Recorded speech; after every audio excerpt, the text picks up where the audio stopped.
What's up? Oh, you know it, man. Just ready to go. So, you have any updates for us, John? I know you've been busy. You had a little break, a little vacation. Yeah, yeah. Took a little vacation. Went over on down to Florida for a little bit. It's quite nice, a little refresher. Take a break from all the the chaos and everything that goes on in the day to day. It was pretty nice. Took the kids. We went to we stayed in Daytona, so I got a little bit of a feel for kind of right about where we're going to be here in the next couple of weeks for the reptile convention down there, which is going to be awesome um, and everything. So I'm pretty pumped about that. Um, so got a feel for what like how the hotel's laid out because I booked the same hotel for when I go down there. So it's a reasonably nice hotel right on the beach. Everything probably you know how I originally said probably about 15-minute walk to the convention center. Try like an 8-minute walk. Yeah, Could probably throw a rock from the front door and hit the building. Honestly, how so close it that's is. good. Yeah, That's yeah. good. I was pretty pumped. Long as you don't get no rain or nothing like that, it's gonna be pleasant. Yeah, yeah, yep. We did experience a little bit of rain. Took a little bit longer to get down there this time, but hopefully, yeah, no, not too bad. Hopefully, come this August, maybe the heat can kind of wade off a little Yeah, bit. yeah.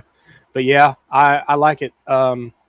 We went there, then we spent some time in Orlando. We went to Universal. We pretty much go to Universal just about every year. Got to experience all that, ride some cool roller coasters, see some cool stuff. I highly recommend it. For anybody that's not been, they're always expanding. They're actually building a new roller coaster right now. It's really cool looking. Don't know what it's going to be, but it's supposed to be something pretty cool. And then we also attended the Daytona Aquarium and Rainforest Adventure. If nobody's ever been to that, go. It's a smaller scale, so it's not like a big, high end, massive enclosure style aquarium, but it's something that very much so gives you that feel of somebody who's committed and dedicated to, the proper husbandry of the animals and everything like that. They had some amazing paludarium builds and some really, really nice bioactive setups for a majority of their animals as far as reptiles go.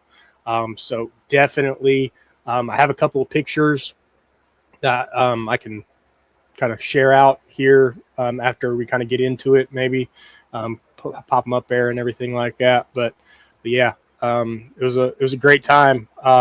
And then wrapped it all up on last Monday at a state cheer competition. Well, a national cheer competition in Indianapolis. So that was Awesome. something. But yeah, It what sounds about like you? you had a grand old time though. Yeah. It was a catch up on yard work and stuff that I've been neglecting. Ah, And got the bushes trimmed so my deck looked bigger, and I cut down a tree in the back, and some odds and ends that they were kind of on the back burner. gotcha. um Other than that, it's been full of rat poop and snake poop. I didn't do no fun running around. Yeah, yeah. We did have No a new stuff. fire this past Saturday though. That was pretty cool. Had the kids over, a few beers, Yeah, played some music, and just kind of relaxed and nice, mellowed out. And it was a good time. nice. Um, I'll say it again. Once you have kids that are older and adults, it becomes a whole different scenario. When you're just out there shooting the shit with them, and you don't have to worry about parenting. You know what I mean? And you're just vibing. So, Yeah, yep. um, yeah. So that was that, man. Other than that, we're still waiting on some eggs to drop over here. Uh, we had the obvious ovulation for that pastel orange dream banana girl, and she's slimmed down, so her ovulation's done. Mm, Um, we're waiting on a shed and her to lay. there you go. For following proper order. Right, right. Um, that's about it, really. I've still got my eye on the GHI hypo girl. Still kind of up in the air with her. Like I said before, I think it's going to be either a slug out or a very, very small clutch. So we'll just kind of play that one here. Other than that, man, it's just getting ready for the show this coming Sunday. Yeah. We've got a good majority of our stuff packed up and ready. We got a few loose ends I got to tie up, clean my displays, sanitize them, make sure they're right, and get labels rolling, verify sex on the hatchlings again. And then we pretty much should be show ready. Awesome. Yeah, I'll be Really there. well. I'll be in attendance. I gotta get some B-roll footage from the Finley show, anyway. So, and I'd like to capture some more of your process, setup and vend and all that kind of stuff. That way we can have some footage for the pod for everybody, next week, maybe. Yeah. So let's run through these comments real quick. Jim the Kid, that's a new one on us. Thank you for coming in. Yep. I don't know if that question was directed at us or our guest, but we've been on StreamYard for what, 6-7 months, something like that. Yeah. StreamYard's been a little longer than like in total, but the podcast, this has been running for over a year now. So yeah. We got Wiz in the house. How you doing? We got my man John double dipping. Of course, we've got Duval. He's in here all the time. You got me popping in, not once, but twice. Double down. Yeah. So we got Will. Yeah, listen to Will, guys. Hit that like button. Don't forget to subscribe. We got my man Dennis. You hit 850 yet, Dennis? Have you? I'm waiting. I got a clutch picture the other day. I'm waiting on some more pictures. I got it too. My man John with an H. Mission there Morphs. How you doing? What's up, Mission? How you doing? We got G Paul. My man G Paul. How you doing? Got Vision Quest in the house. Glad to see you come back. Let's see here. We got G Mall in the house for sure. Oh, yeah.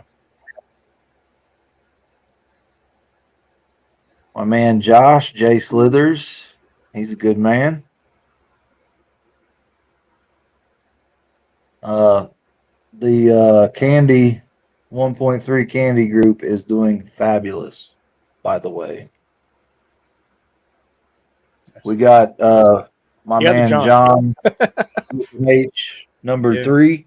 Yeah. He's been a regular here lately. I'm glad to see him come back. Yeah.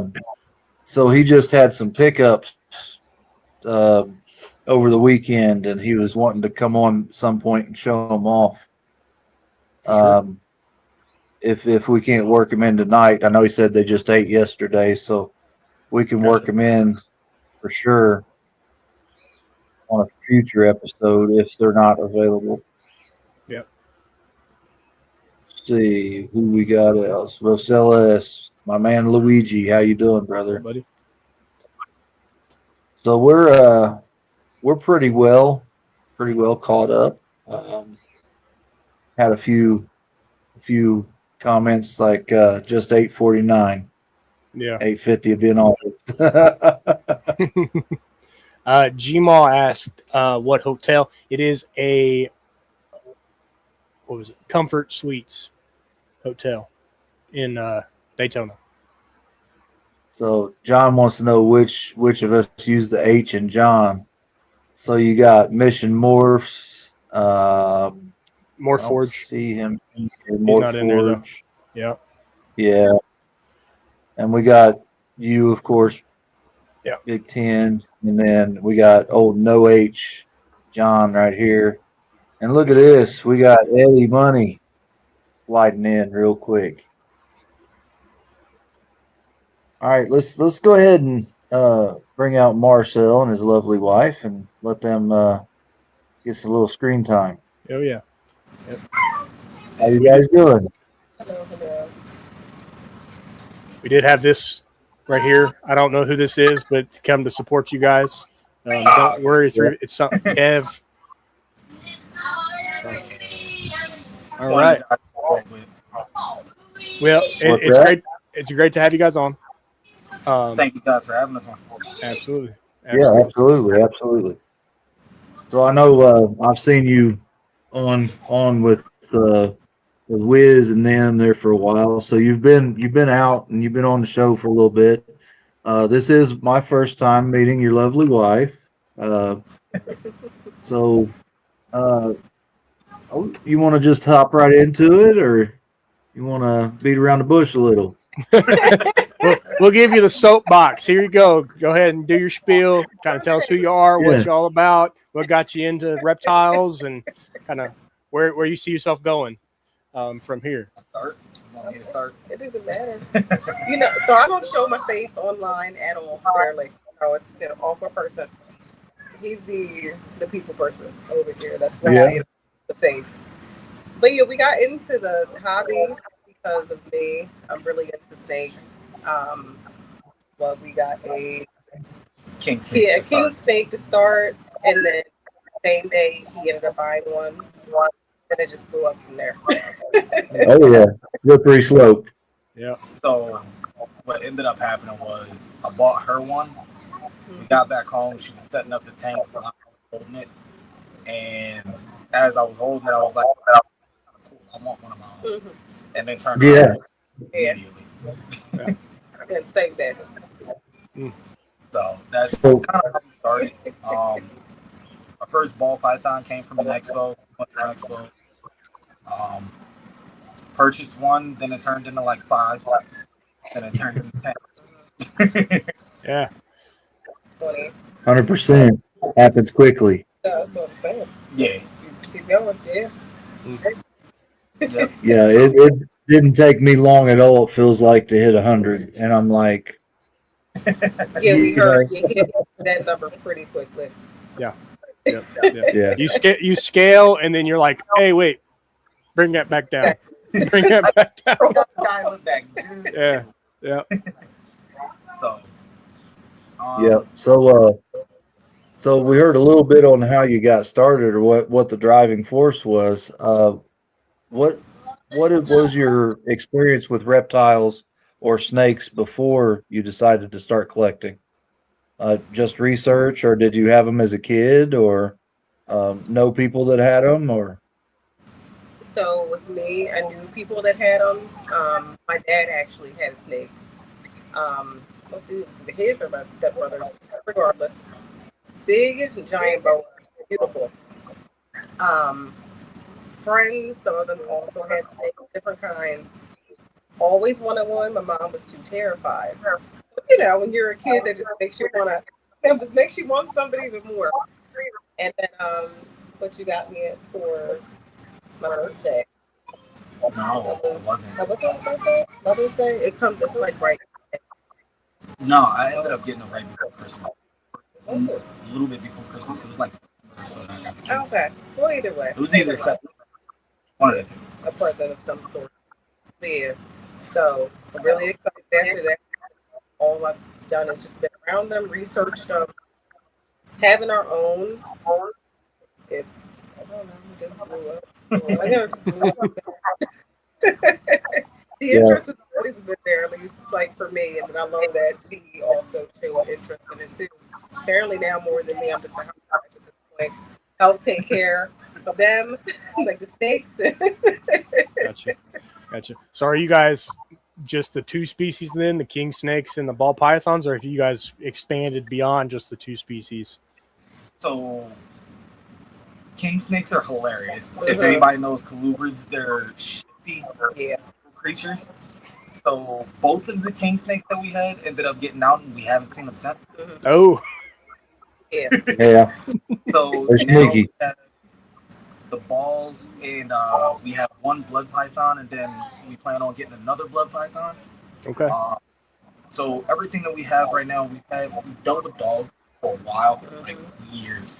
Used to breed dogs for a little bit, pit bull. I used to have a bird. We have a snake. We have a leopard gecko, and then we have a bunny. That sounds like my house. That's what that sounds like. You got a little bit of animals everywhere in every room, right? That's how it goes. So, eventually, I want to get. I do want to venture out when the kids get a little older and they're not like, bad elementary school. I want to touch everything and I want to do exactly what you told me not to do. I want to start a little bit of hot, but right now, no. Gotcha. I think the only one that she'll allow me to get right now is a Gila monster. I mean, well, they're cute. Okay. Just don't get next to right now. Now you mentioned hots. What species are you thinking? You're thinking like pit vipers? You thinking rattlers? What are you thinking? I like arboreals mainly. Okay. I like arboreals, which would be the main thing that I would want. The biggest one I want is a Mangshan vipers. Okay. And then a blue one Solaris or a pair of both. And then I guess the only other one that I would want, or I feel comfortable with getting, would be Gaboon, but Gaboon's kind of a little. That'd probably be the last one. That's a big snake. that's a big snake. Yeah. The Gaboons are no joke. Nice. Definitely. I like getting bit too much. I'm not gonna mess with hots. But technically, if you mess with colubrids, certain colubrid species are rear fang venomous. They really got a gnaw on you, real good. Yeah. So I mean, if you're expanding into colubrids, you got to consider that too. I'm a fan of the cat eye snakes, mainly the mangroves. Okay. Love them. They're beautiful. Not ready for them yet. Not ready for them yet.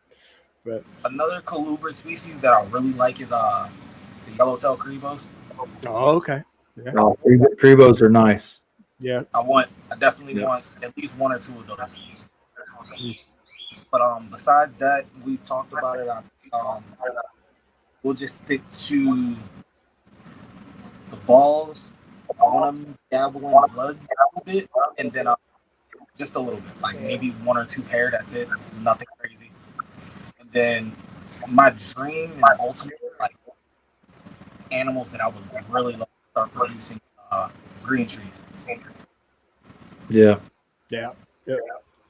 Yeah, that seems to be growing in popularity quite a bit. Yeah.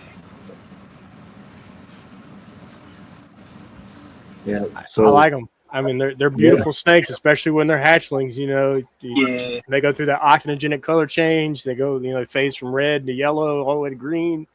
Got that blue scale on it. Sometimes just next level. Yeah. So when it comes to your active breeding, what morphs are you concentrating on? I'll let you start here. For the ones that you like most. Start,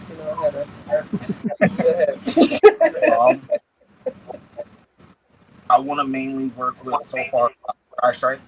That's what a lot of our projects are going to be focused on, at least on my end. That'll be our joint project main focus. With a little bit of DG, Ultramel, Hypo. He said DG Ultramel. Yeah. Keep that going. Yeah. And then her little pet project is going to be some pies. She really loves pies. So she'll be dabbling in a little bit of pies there. Just finding I want pretty pies. So it's just finding the right combination I like, and there's so much that I like. So I'm still getting my stuff together. Got it. So are you more of a high white or a low white pied person? You gotta look like I hear breeder standpoint, people are very low white because they need that pattern expression to be able to ID it a lot better. So personal preference, I lean more low to mid Mhm. That way you get the contrast pretty good. But Same, but Yeah. as far as pet wise, there, it's an opposite day. yeah, But I like patterns, Yeah. Well, I don't know. I've had absolutely no luck all luck getting rid of the high pattern banana pieds and stuff.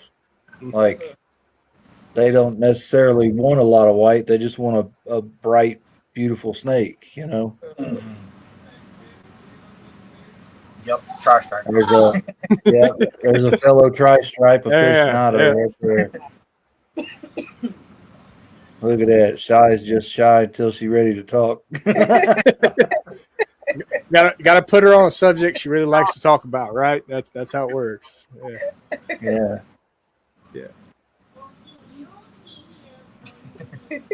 So you guys had a lot of supporters come out. We appreciate all the absolutely. people popping in. Definitely, give them a follow on all their socials, as well as don't hesitate. Kind of come over, subscribe to the channel. We need to get that number up. So I understand you guys had your first clutch this year. You want to Yes. talk about that a little bit? So interesting. for our first clutch, I'd say we checked off a lot of the boxes. Good, bad, and some in between. So our powerhouse male is black pastel, yellow belly, pinstripe, possible orange dream, visual ultramel, visual cryptic, possible het hypo. Mm-hmm. So we had paired him to a black pastel het pie girl that we had got. So we were like, I know it's gonna be something. It's that gray area or that weird area of black pastel to black pastel. But I looked at it as that's our test clutch. If we get a black pastel and we hit one and it's viable, awesome. Happy with it. Stoked. If we don't, it is what it is. Either way, it's our first clutch. If it goes, it goes, and luckily it did. So when she laid, she had 8 good eggs, 1 flub. So I was stoked about that. Started incubating them, and I think within a week or 2 weeks, we had 2 eggs go bad. And I was like, okay, it's the name of the game. Went through the rest of incubation period. During incubation, we ended up having to move. So it was that. And then right before we moved, we had 2 more eggs go bad. So I was like, okay, it is what it is. Maybe those are the super black pastels, and it just didn't make it during incubation. So we got close to day 60. I think it was like day 56. And talking to the group that we were a part of, Dinkerville, shout out Dinkerville. We ended up talking to them on day 56 and showing them the clutch and how they looked, and they were like, yo, you're good to cut it.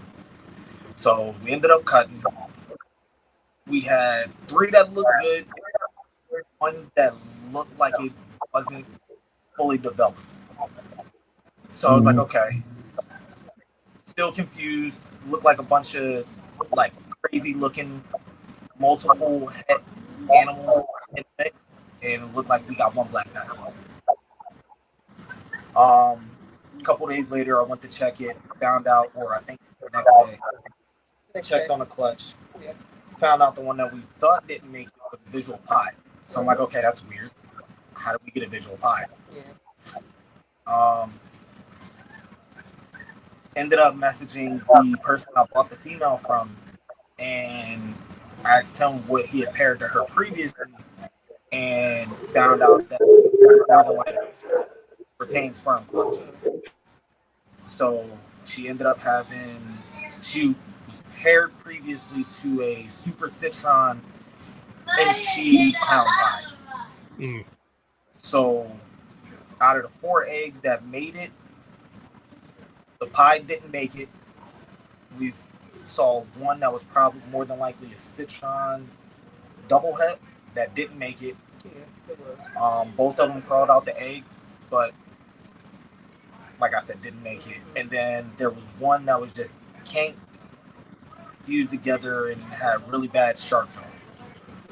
So we only had one survivor, and that was the black pastel citron. Okay, so you were in a fast and hurry rush to learn all the tricks and trades right there. So Yeah. Oof. I got to commend trying a risky pairing out the gate because not a lot of people show that the respect for it and they don't want to dive in quite that deep. So I got to commend you for that. I think doing things that way, it's going to learn you fast on what to look for and what to expect and all the bad stuff, that goes along with breeding. Because, through the Instagram and the Facebook and the YouTube, you see all the sunshine and rainbows, right? You don't see the gnarly stuff, the stuff that nobody talks about, and the stuff that's going to teach you the hard lessons. Yeah. And I commend you guys for being transparent with us about it too, because you could have been like, oh, just bad luck at the dice. You didn't have to share any details if you didn't want to, but I appreciate you guys sharing those details because it does give insight. Moving forward, somebody buying, say, breeder size females and things like that. That sperm retention is a possibility. You got to consider that. On your clutches, you also got to consider that you could have a clutch that looks phenomenal and it not produce anything. When you have eggs, that go full term, snakes crawl out and they don't make it. It is, like you said, it's just kind of the nature of the game and how things roll out. And I just commend you guys for being honest and sharing those bits of information with us about how you guys favored through your first clutch. Any new clutches getting ready to drop for you guys within this year? So I'm hoping we'll have 3 to 4 females go for us. Okay. And as of right now, about 10 to about 25 more days, we should have a possible visual tri-stripe, fingers crossed, clutch. Yeah. Yeah, this one, odds gods in their pocket, right? Yeah, we got to bestow the odds gods on you guys. yeah, so that one Yeah. Awesome. So that female should lay by the end of the month, if not mid-August. Okay. So Yeah. Which is the same timeline. So yeah. all depending on when she decides, I'm gonna drop these eggs. She's gonna do it whenever she wants to. Right. Yeah, you're definitely waiting for their time. You're on their schedule for sure. Yeah. I've had a couple girls teach me that lesson. You're like, I record, but what's the point in recording? Because it's just going to happen when it happens. You're trying to track shed cycles, and you're like, I got 30 days. 45 days later. Perfect example is the Dinker that I just had lay on me. She went 15 days early. Yep. Based on when her shed was, her prelay shed. Yep. And I think what had happened is she held on to that shed a little longer, Yep. That's possible. And it just happened. And she did. She caught me by surprise. We had stayed up that evening and watched some TV and watched some shows, the wife and I. And we normally don't sit down and watch TV a lot, at least not together. I'm usually up doing something. But we decided to kind of veg out that evening, and I think it was 12 or 12:30, and I'm like, I'll check on the females again before bed. And she was the second box I opened up, and there's a pile of eggs. I'm like, are you serious? Those wasn't there middle of the night, 5 hours ago when I looked, Oh, yeah. So. Yeah. Essentially, you weren't supposed to lay right now. Yeah. You couldn't Those have waited. not supposed to be there. Yeah. And it seems like it's like a late evening thing is when they're starting to initiate the process. Like the clutch I pulled, she started way late in the evening. She didn't get done until probably 12:30, 12:40 in the morning the next day when she finally got done with everything. And I'm like, I have work. Like you're killing me. You're killing me. Like I need some sleep. Ugh. See, and that's crazy because with the girl that laid that clutch that we just had, she laid. I was getting off of work at 6 o'clock in the morning, and I walked in the door probably like 6:15, 6:30. Did my normal, check tubs and hers because she was the only one that I was expecting. I checked hers first, and I see 3 eggs sitting there. It's like 6:30 in the morning, and here I am screaming, going, "Yeah!" And my wife is like, "Just woke me up. What are you doing? What are you screaming about?" I'm like, "She laid it." She's like, "I don't care." Yeah. Phew.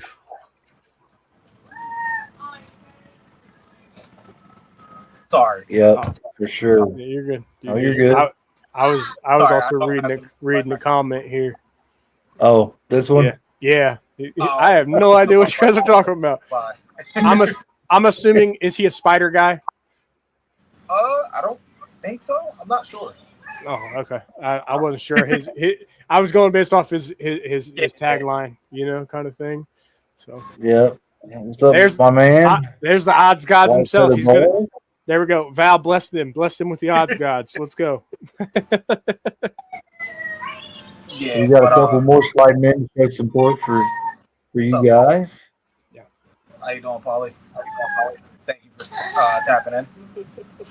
And then my partner Jody, she's sneaking in the back door. How you doing?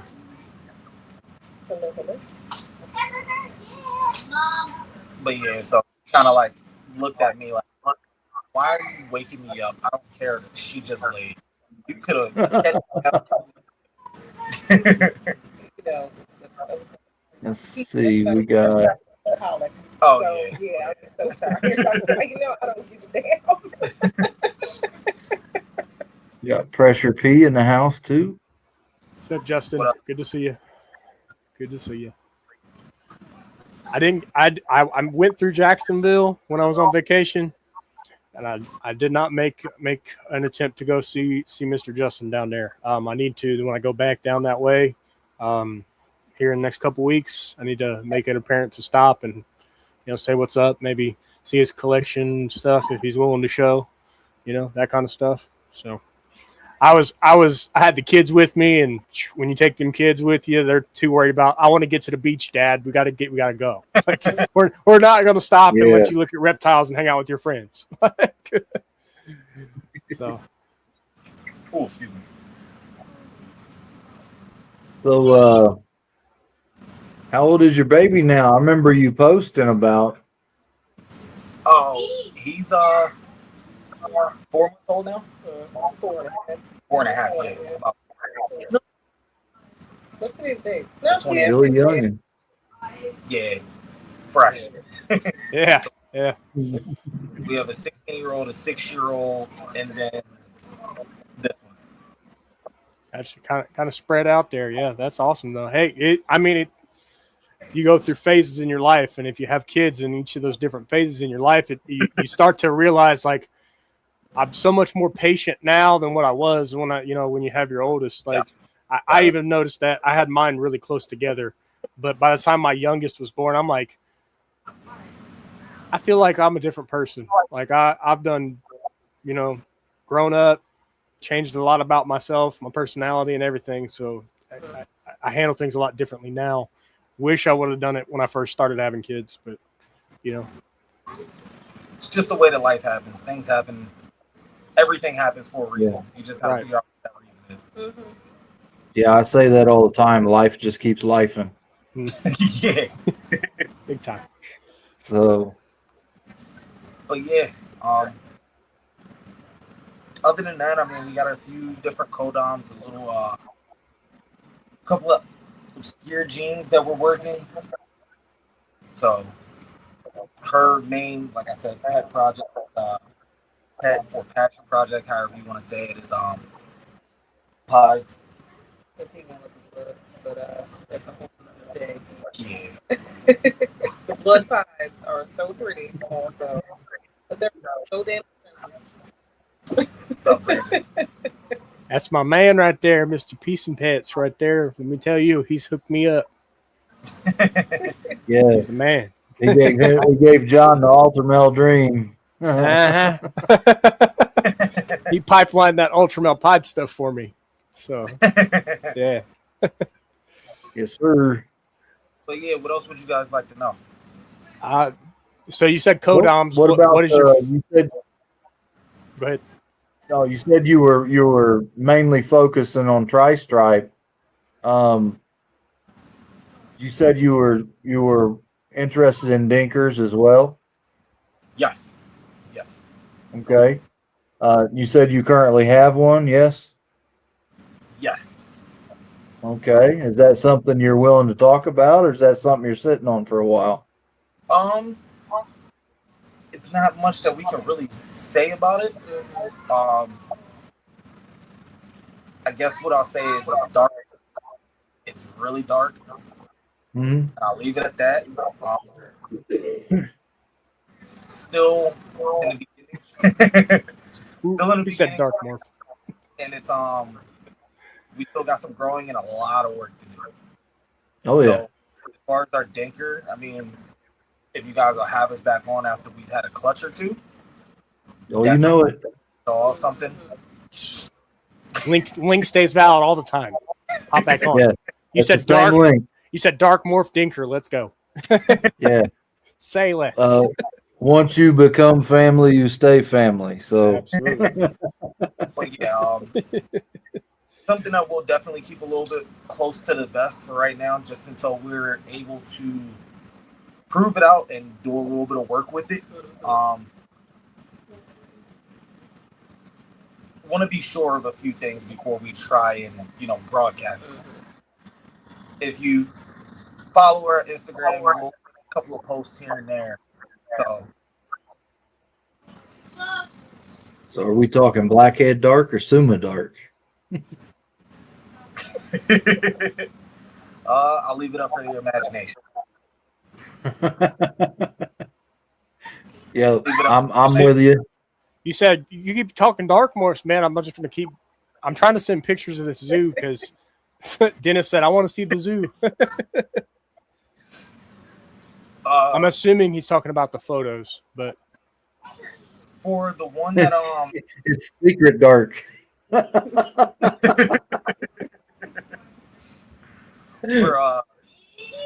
the ones of the front of ours that joined in and tapped in for us. Dinker is basically a morph that hasn't been found yet or hasn't been worked too much. It's not proven. You have to work to prove it out. Yep. Yep. So I'm gonna try to pull up a picture of mine real quick. If I can find it. Yeah, yours is pretty interesting. Given yeah. Take me a second here. I got a bunch of stuff on here. yeah. I just sent you like 42 pictures, 46 pictures, Carl. That's all the pictures from the zoo while we were on vacation. I highly recommend if you guys ever do need a trip for the kiddos, Daytona Aquarium and Rainforest Adventure. It's worth the trip. So I did, shameless plug, I did put a shirt out there with the Dinker on it. Yeah. So that's actually up on my Printify for real. Okay. That's a real thing. She's a beauty. Let's see. I know I've got a picture of her somewhere. I just don't know if I messed up and didn't label it.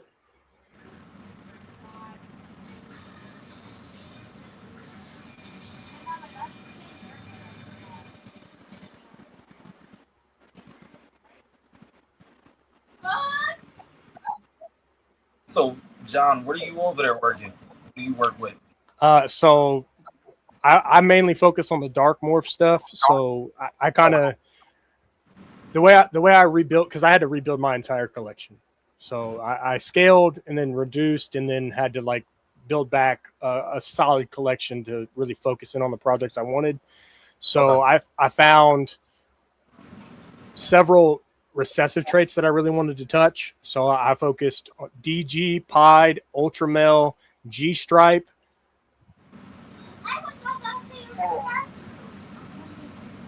And what was the other one?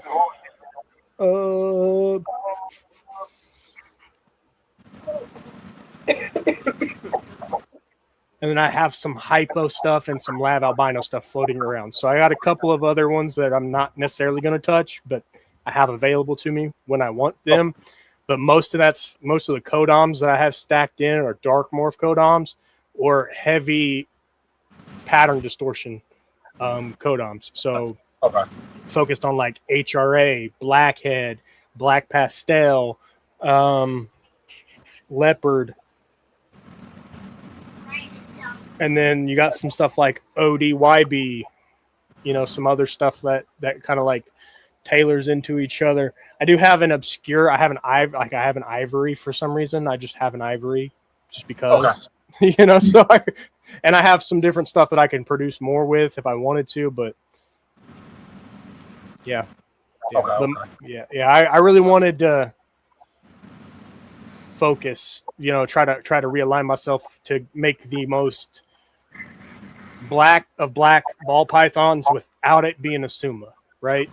Trying to steer away from some of the more traditional mahoganies and things like that. I want to see if I can't stack a bunch together of the stereotypical dark morph traits so that I don't have to lean the super category, because super cine have birth defects, super black pastels have birth defects. Even certain times, some super blackheads do have bug eyes. So I was trying to look at how can I find a non-super all black ball python in some way, and then take it to that extreme, and then say, okay, now I'm going to put pied on it, and then watch. So now I have a anything but a Suma pied, right? Like kind of thing. Trying to make like almost like a panda pied, but panda pied without the mahogany in it, right? It's kind of what I was leaning into. And then in that same category, trying to produce what I call the skunk complex, more or less, right? So focus on the G stripe, but take the snake as dark as I possibly can get it, and get that that stripage down the back to be as solid white as possible.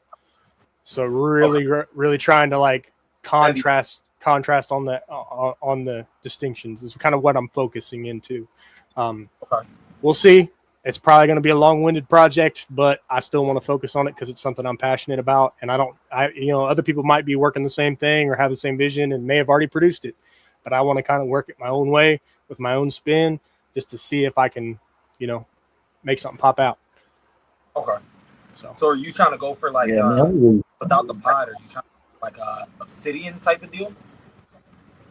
Not against the ideal. I do like the obsidians. They're really nice.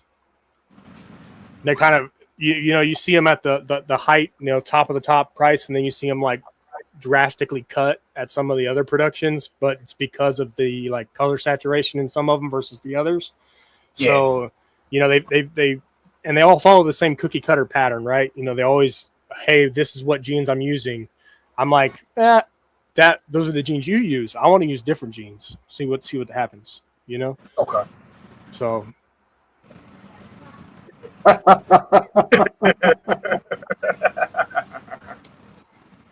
Yeah. Hey, look, come over to the dark side. It's fine. I've been trying to get you.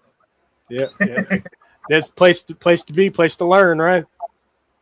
Want to see that Dinker of the paint? Well, nice.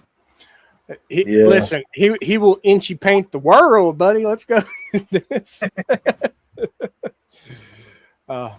I like how everybody's like HRA. Yeah, you do. All you can eat, $6.99. 100%. But yeah, no. So I pinnacle animals that I've picked up, aside from the animals I got from Peace and Pets, which really kind of helped jump me ahead in my category as far as like having visual ultra.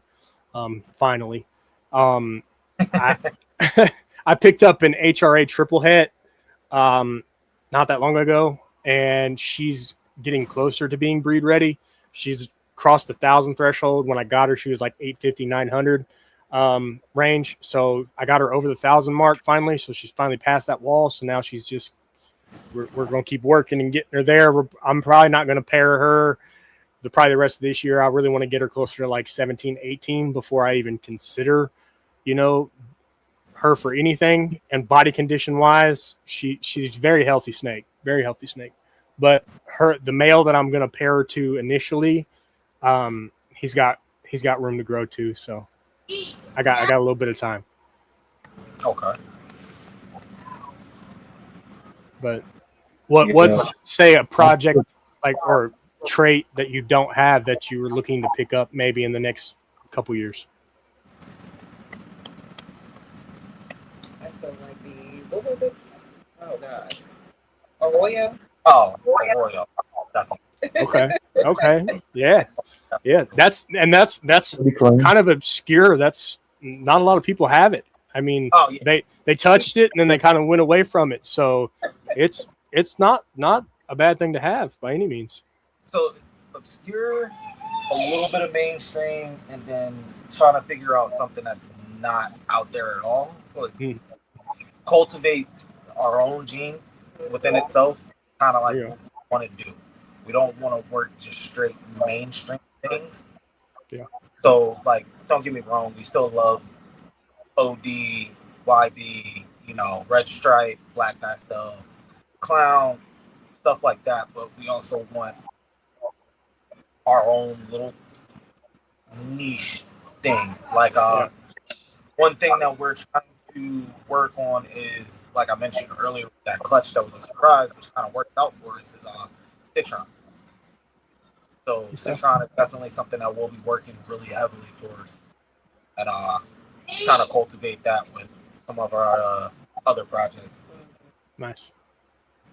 Yeah, it's definitely a different angle to take to that, like, oranging effect. You lean away from the OD, but you got that other trait that's really going to kind of play in there. Yeah. So. Yeah, 100%. I picked up a few things that are seldom worked. Like there's a small niche group that works the sapphire gene over here. Not super popular, but there's some people that work it. There's some amazing stuff out there. And I picked up one that you don't hear anybody working. It's called Web. You said Web? Yeah. Web. WEB. Web. Oh, okay. And I'd definitely be interested in seeing that. Yeah. They're not so bad. And that on top of the Dinker, I've got a few things that are a little more obscure. Some genes that aren't touched or hardly ever work. Like Web, it's not really been worked that well. I've seen it in Clown. I've seen it in Hypo. I've seen the Super Web, Fire Web, Yellow Belly Web, things like that. Pretty much just gonna have to put in some work. It's your cookie cutter beginning, what you use to kind of like see what it does. Yep. Yeah, but here's the kicker. It took me 2 years to find one. Okay. I set out specifically because I saw the gene, watched some videos, researched everything that I could on what the limited information was out there, and I found one, and I had to drive all the way down, almost 4 hours away down in Kentucky at a show to pick it up. And that was 4 hours one way. So I'm going to work it kind of like a Dinker project in the beginning because I want to separate it from fire, because what I have is a fire web. And then I'm going to try to make it super.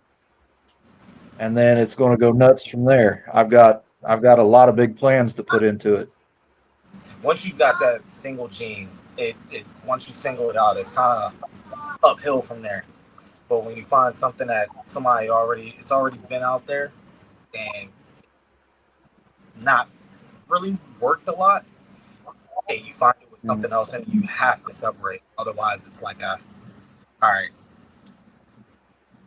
One thing I like to see is look at something else is I want to see something in a single form of something like obscure, like a Royale. I got something else that I want to see or I want to get my hands on that's over in overseas, but I want to see something in a single gene so that going forward I can say, okay, this is a single form. Like you said, like with the Dinker, you want to say this is a single form, this is this is that. Here's a 2-gene combo, here's a 3-gene combo, here's a 4-gene combo. Hey, Chris, thank you for tapping in.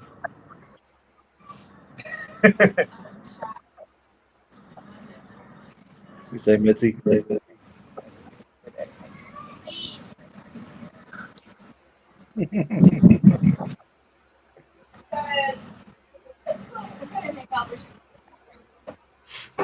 Well, yeah, I mean, the whole Dinker thing and breaking things apart like that, it really excites me. Even though we have the availability to do shed testing and things like that, I think the hands-on approach is gonna make you a better breeder. It's gonna make you pay attention to more finer detail. Mm-hmm.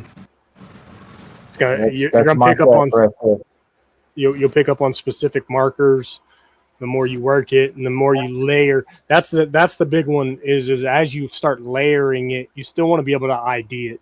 You know, the more codoms you stack to it, the more recessives and hets that you throw in there, you want to still be able to be like, hey, flagship, I know exactly what that is. I know what to look for. Hey, there's going to be, checker pattern along the tail. There's going to be, black, a dot behind the head. There's going to be a faded head stamp. There's going to be something that you got to pick up on those keys that are always going to show relevant across everything in order to really hone in on your skills, right? I always appreciate those, the videos where people are like, can you guess this trait? What is this? And they have the answer. So then it like makes you test like your visuals, and pictures never do them justice because you can't get color saturation right. So like if you're like, it's this and this, but it's like this other thing. And you're like, I know what that looks like in person because it's got a higher saturation, but I can't pick it up in pictures. So it's just honing those skills, at every turn. It's diving down Morphopedia and researching and being around the traits, looking at expos. Even I will advocate for that. You don't necessarily have to go to buy. You can go to look. We do that often. Especially since we've gotten out of we're still newbies, but out of the newbie phase of going to expo and being like, oh, that's pretty. Oh, that's nice. Oh, I like that. Oh, I want that. And buying everything that looks nice and looks pretty. Yeah. And end up with no solid direction of where you want to go. Kind of end up with a little bit of everything sprinkled all over the place. Right. Since we've gotten honed down and figured out that she wants to do pot, her thing, and I really want to hardcore work tri-stripe and then ultramel, cryptic, DG, hypo, stuff like that. It's been a lot easier to just go and just look at things, browse, see what's out there, see what people have. And something that I've noticed and I've realized is you kind of want to see what people nearby or just people are working in ideas in the back of your mind, like, hey, this person is working, this person's working that, so that when you have your misses or your misses, you have an idea of who you might want to hit up and be like, hey, look, I have this, that, and the third. Are you interested? Okay, no, all right. So, or even at you come, across. It's also important to develop those relationships with people that are working similar projects, not just for the misses, but they have something and you have something that will benefit each other, right? Like you might be able to trade one of your snakes for one of their snakes to A, bring in new blood, right? And B, to attack your project from a slightly different angle or add just that little seasoning on top. You know what I mean? Yep. So, and that's cool too. You know, and you always like try to support your friends and people to support you. So you see a snake on one of your buddies' MorphMarket or something like that, or they post it in a group, and you're like, yes, I'll buy that. You know. Yep. The other thing that I like to do it for too is if you're having trouble IDing something, like we're gonna have trouble doing, especially moving forward, you can hit up somebody and be like, hey, look, I know you used to work with this, or I know you work with these morphs. So I think this is this. What's your idea? Am I close? What am I missing? Is there, you know what I mean? Things like that. So Yeah. That's a great mindset to have 100%. with it, for sure. Yeah, like it's all theoretical IDs for the most part. yeah, Especially on the incomplete dominance and such like that. Now if you pair a het to a visual animal, you're going to end up with 100% hets. You know what I mean? Like Yep. that's a no-brainer. You know that already, so you don't have to worry about that het.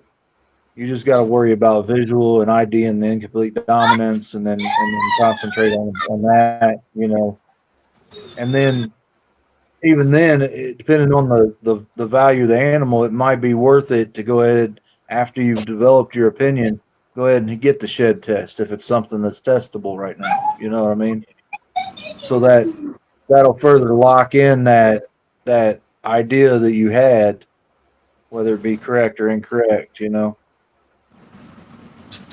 sorry. No, you're good. That's all good. All good. Yep. But yeah,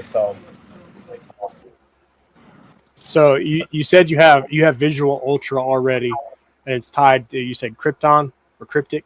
Cryptic. Right? Cryptic. Okay. Yeah. That's pure cryptic, no krypton. gotcha. Yeah, I agree with you on the Krypton. Yeah, streamline. Let's go. Pure. Yeah. No butts. Yeah. Yeah. Yeah.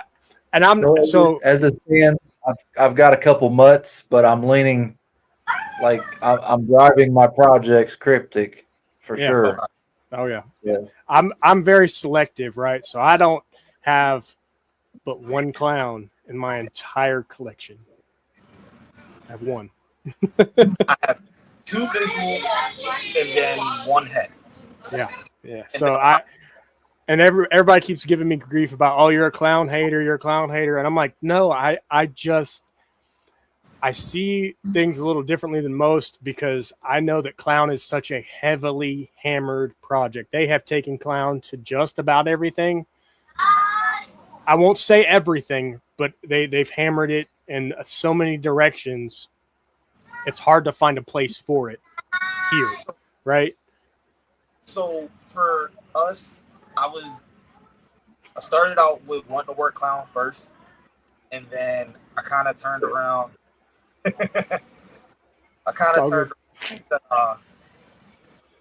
our Dinker. Mm. It would probably be best to get at least 1 visual clown, Gotcha. at least, Gotcha. so that we can make some heads. Yeah. Again, like you said, everybody in the hobby, or for the most part, everybody in the hobby loves clown. So if I'm gonna try and make a couple dollars, which everybody wants to make a little bit of money. You may not want to make a lot of money, but you want to have the hobby fund itself. You know what I mean? Yeah, you want to float the hobby, 100%. So you don't want to constantly keep dumping your own money into it. You want to make at least a little bit of something to kind of fund just like anything else, the fun you're having. You know what I mean? So we have 1 visual female, het female, and then visual male. And that's it. I don't really want to, other than our Dinker, I just want to make a couple of things that we'll be able to have a very select few holdbacks, and then a few things to make a couple dollars on them. Yep. That's a smart way to look at it. Very smart way to look at it. You want your byproduct to be able to sell, right? That's the big one. Is byproducts got to be able to move. So, and that's Brian, I see you. Yeah, I give Carl a lot of credit because he's not. So his specialty projects. I can't mute my mic. I'm sorry. Yeah, you're good. You're good. His specialty projects are it gives him full autonomy to do holdbacks whenever he wants because he's also in the same light producing stuff that is pet market. So he's got pet market projects that he knows move, right? He's proven fact they move quick. So that he's able to be very particular and hold back more of those special projects that are like, hey, I got these building blocks and I need to hold on to all of them kind of thing. He has that luxury to be able to do that, which is a great setup. It is truly a great setup. I give him mad credit for that. I myself, it's hard to, like the clutch I just put in the incubator, there's 6 eggs and I don't know who the dad is. And I don't 100% even know what mom truly is. So it's like, I don't know that I have a need to hold any of them, keep a hold of any of them, honestly. So it's like, I don't know, but it's going to be pretty obvious when they all hatch out. Because 2 of the traits that are playing factor, one dad has bamboo, one dad has pinstripe. So it's like, those are very dominating traits. So I'll pretty much know right away who dad is, hopefully, if the lottery rolls in my favor. But that's kind of how it'll be for us with the tri-stripe clutch that we have laying. Gotcha. The head pairing, but one dad is just OD double head, and then the other dad is OD calico, possibly low. Okay. If calico hits, I know exactly who the dad is. Yeah, right away. Yeah, that's the benefit of having those like standalone traits that if it's there, I know exactly who dad is. No questioning it. Right. Yep. That's awesome. And calico's popular too, especially on the pet market. Now I know a lot of breeders that love it, and some that are even starting to get back into it because that's one of the projects that. Oh, it was here, it was now, it was flashy right now, and then they kind of moved away from it onto like one of the new flashier things, So there's a lot of work that still needs to be done with calico sugar. Yep. But that's one of my staple projects as well is calico sugar. Yeah, we'll be working a little bit of calico going forward. Got a couple of a pairing going right now. That's actually one of the females that I hope goes. So, yep, that's definitely. And then we do some pieds. I've got a couple different pied projects going, and 99.9% of the misses on these projects are fabulous pet market quality animals. I have a pretty heavy influence of pied in my collection as well, but that's just because knowing the nature of our area where me and Carl are from, knowing what moves at the expos, you see people all the time. They're walking out with some version of a pied or some version of a banana, or even the lab albino stuff moves quick too. It's the heavy contrast, or like the most extreme of the extremes. So like bells, ivories, high white pieds, stuff that's very heavy contrast, like a hatchling OD pied. Oh my gosh, look, it's orange and white. I love it, kind of thing. Not realizing it's going to fade down as it ages, but yeah. Yeah, I got to show Dennis this because he said sugar TG for the next year or so, hopefully.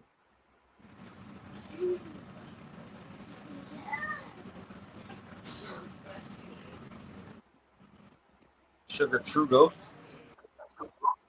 Now, this is hypo sugar het VPI.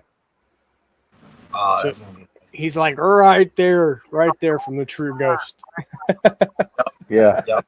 I'm tickling it. And he's just like 100, maybe 200 grams away from where I'd feel comfortable pairing him. He's Okay. producing sperm right now. Oh, okay. He is ready. Like he would go, but I want to put a little more weight on him. And point. this is actually a joint-owned snake. Jody and I both share ownership of this guy. Yeah.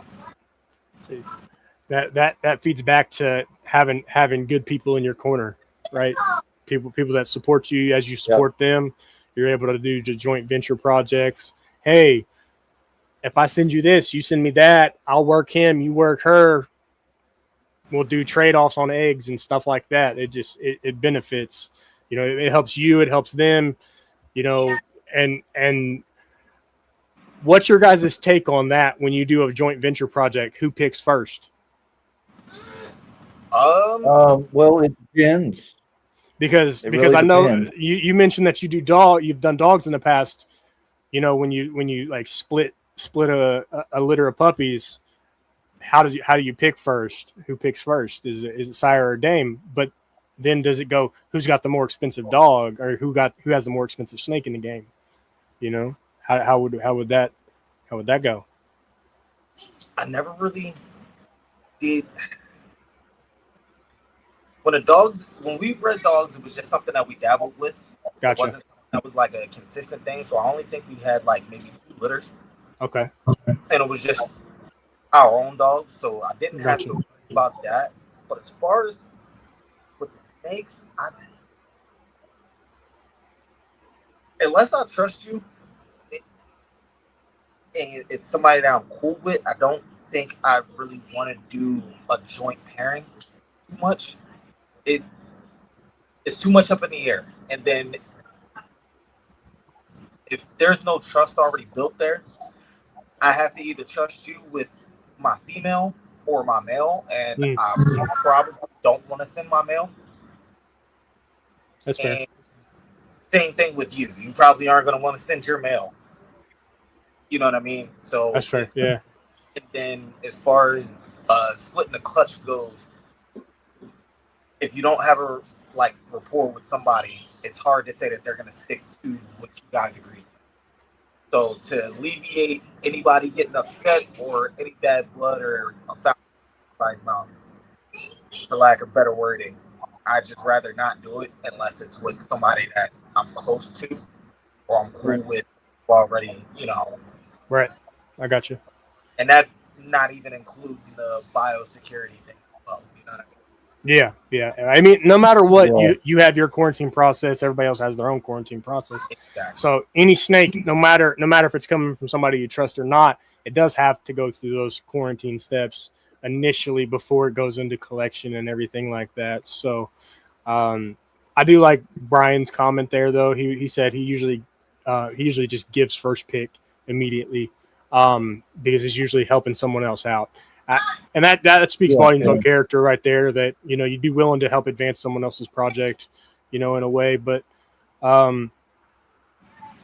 honestly, if it's me, I don't know. I'm kind of very I'm impartial to just be the kind person and say, hey, you want to pick first? Because I don't make me pick first. Even if I got the better snake, I don't want to pick first. You pick first, because you know, you might see something that I don't see that you like, and I don't want to be the one to take the snake you like just because it looks genetically more compatible for me, right? Kind of thing. So I want to be able to be like, hey, if you want you know, we're in it. Sure, your snake might cost, you know, $100, $200 less market value than mine, but end of the day, we're both in this project. You know, you helped me out when I needed it. I helped you out when you needed it. Bam, let's go, you know? Yeah. And yeah, I mean, we've kind of left it open a little bit, Jody and I, and it's going to be like pairing dependent on like some of her projects are not as important to me, and some of my projects aren't as important to her. she may be looking for one of the misses of the clutch where I'm not, or Right. vice versa. Right. You know what I mean? And 99.9% of the stuff are going to be split down the middle anyway.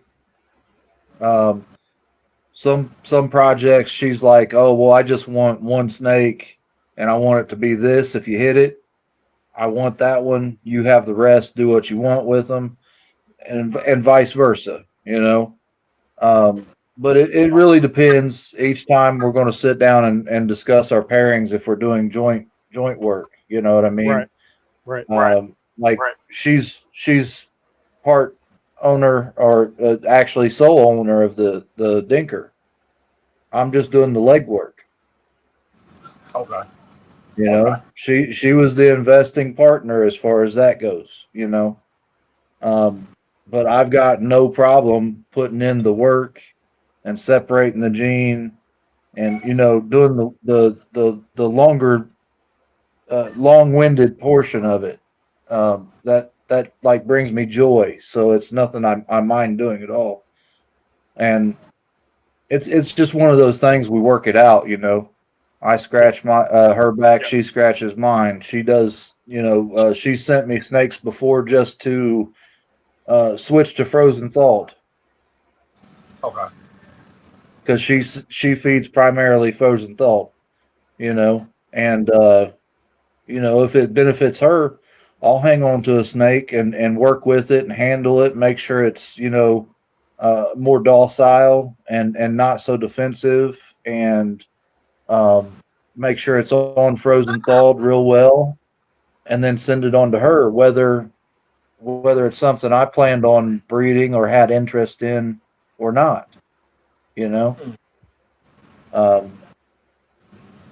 So it's whatever works for you. Yeah. G Paul, we've already discussed this. You have the visual, I have the head. You see, he keeps trying to force me to pick first. I done told him, I was like, you have more leg in the game. Like it's your pick first. You were saying, hey, you have something that would pair nicely to this. Here, let me send this to you. And I'm like, cool. And I'm like, we'll run that pairing, no problem. I was like, but you're gonna pick first. Like that's just what's gonna happen. This right here, I agree with this wholeheartedly. If you're on an endeavor with somebody and you feel like you got to have it in writing to protect your own ass, you just shouldn't do it. Yeah. You're probably dealing with the wrong type of people. I mean, just honestly, I like to. I'll give you a chance. You know what I mean? I'll fill you out. If we can work together, we'll work together. If it's going to be mutual beneficially, and I'll be 100% honest. I'm still very, very new to this as well. There's a lot of things that maybe you have that I don't. So anything that I would offer you would not be as beneficial as whatever you offer me, right? I mean, that's just the nature of the beast. We're all in our own place, so to speak. And I'm not saying anybody's lesser than anybody.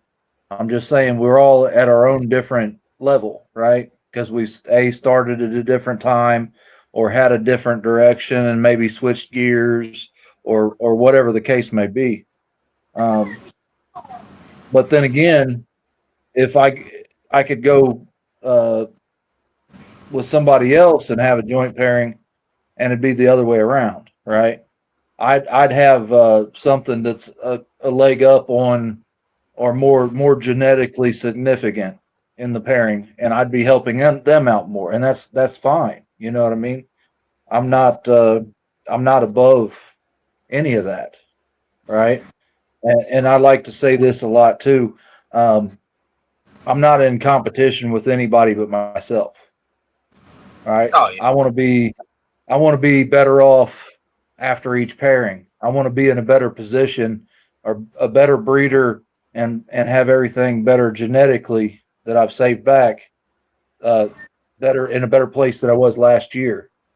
That's my driving force. I'm never going to look at what you have and be jealous. See what I'm saying? Yeah, mindset's a big thing too. Yep. Mindset's 100% a big thing. I value a lot of the like the Dinkerville and RWO and Sipping with Serpents, Morphforge, all these different shows that I've watched that talk about snakes and stuff. Everybody's got their little pieces of gold that they leave on the table. You know what I mean? You just got to be there to receive it and pick it up and put it to work for you. Yep. Like I try to tell people all the time, I'm new, so if I'm quiet a lot, I'm sitting back, observing and absorbing as much knowledge as possible.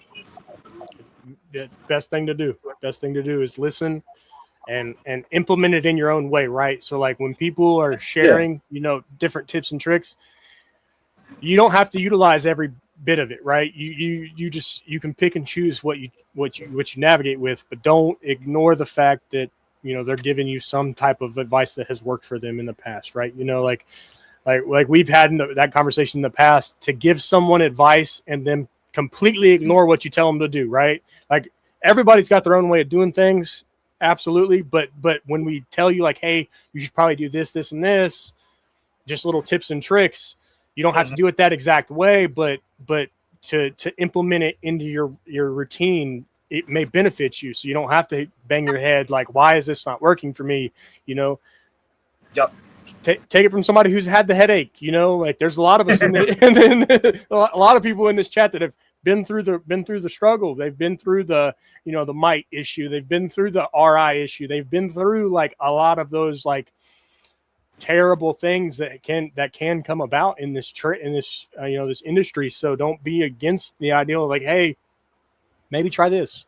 Like Carl shamelessly plugging them Temu scrapers. I mean, like, how many people probably like, hey, can you send me that link?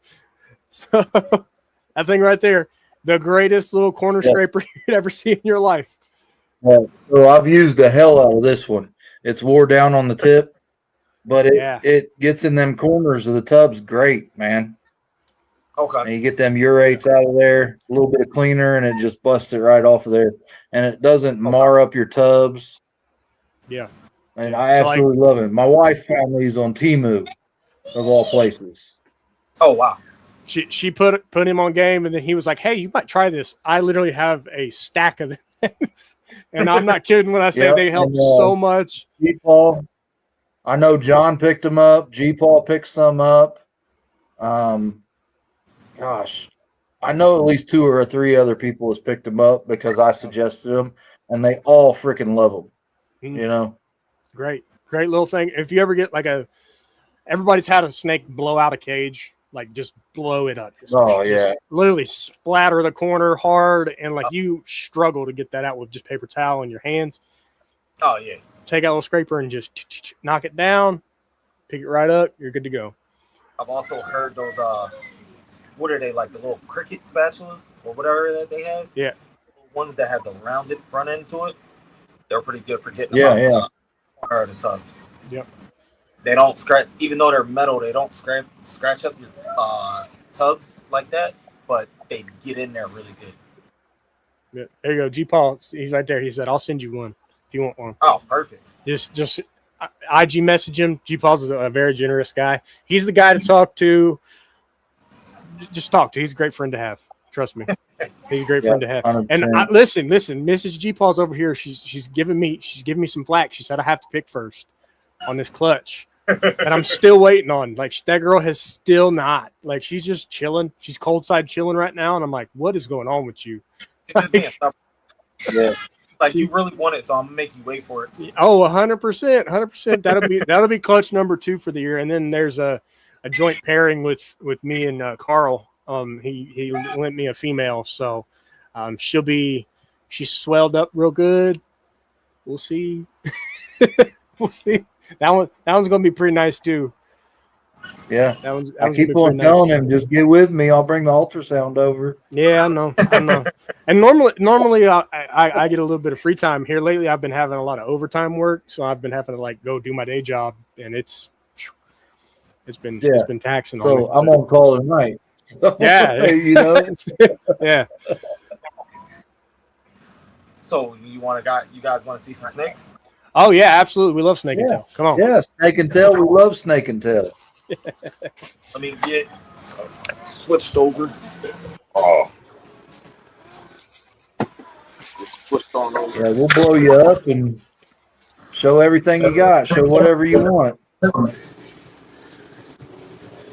Right there. She said, because that's my running partner. Hey, listen, Charlie is wonderful.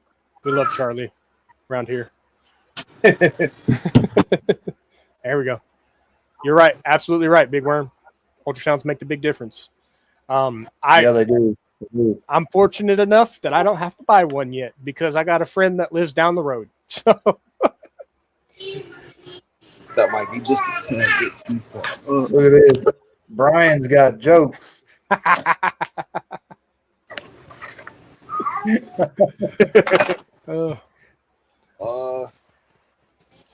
Somebody I crack freaking out love their Windows 98 PC with the little like old 480p camera. Yeah. While Marcel's setting up here, I do need to talk to Brian. We need to have some dialogue. I'm interested in talking about this window gene. I've been told by a few people that one of my snakes has it. I don't necessarily think so from what I've seen, but I'd like to at least pick your brain. I know you work the window, so I'd like to pick your brain a little bit, and maybe you can drop some knowledge on me, and we can go from there with this male that I have. Got some ring back coming through. Yeah, I'm trying to set it up so that you guys don't hear it.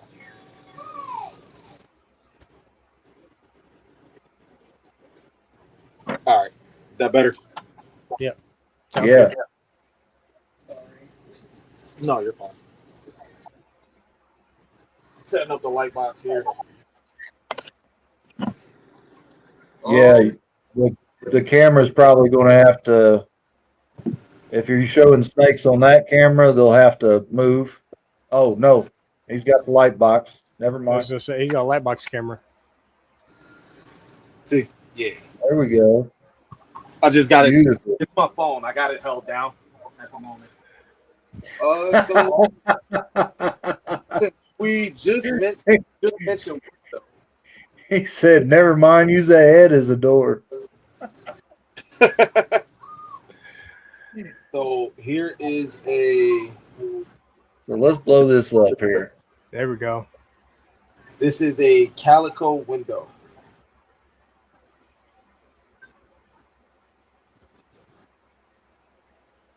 Okay.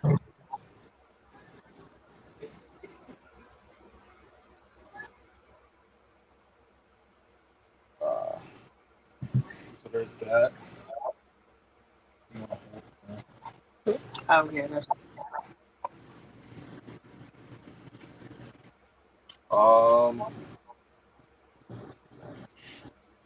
Yeah, we're gonna have to invest in a tripod for him. Yeah. That or one of them GoPro little headsets, like put it on his head. Oh, you keep it up, he's gonna have a pair of them gym glasses.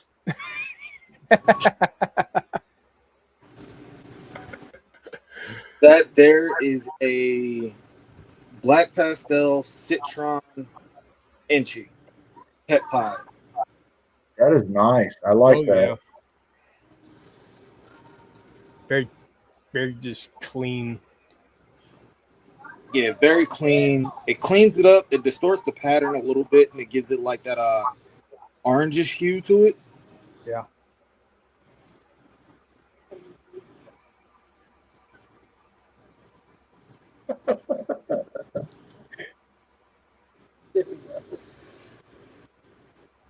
So there's that. Hey, Brian, was that meant for me? I think it was meant for me.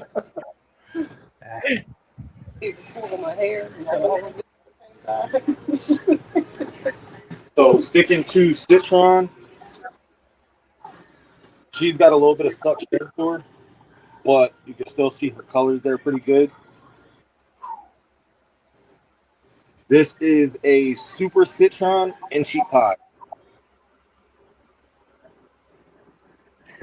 Gotcha. I'm digging this citron stuff, man. Yeah, it's definitely got that alternative like orange. Yeah, Yeah. I'm liking the burnt orange flavor, you know? Yep.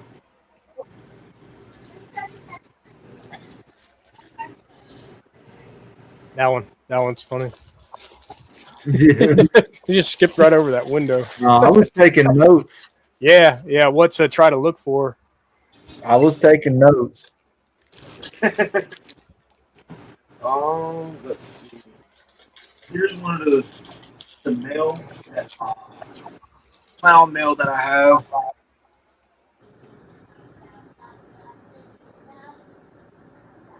Okay. So he only tested for black pastel and spot nose, but there was red stripe and yellow belly in the pairing. Right. So it's our visual clown male. Pretty tough. I like it. Yep. Very busy. I like it. See, I'm not entirely a clown hater.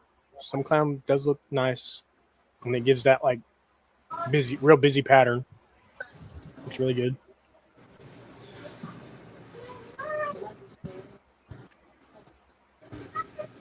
All right, we're going to take up a collection. You're going to buy this man a tripod? Sorry. I got to give you shit, man. Oh no, you're good. So here, what we have is a Hurricane Huffman. Oh yeah.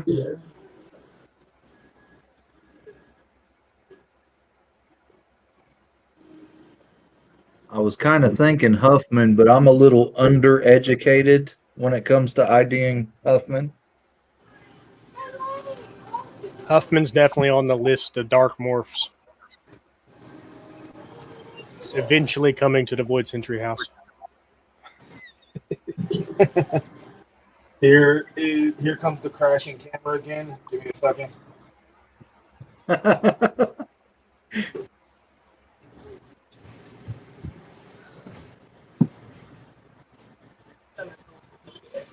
I know. What do I want to say?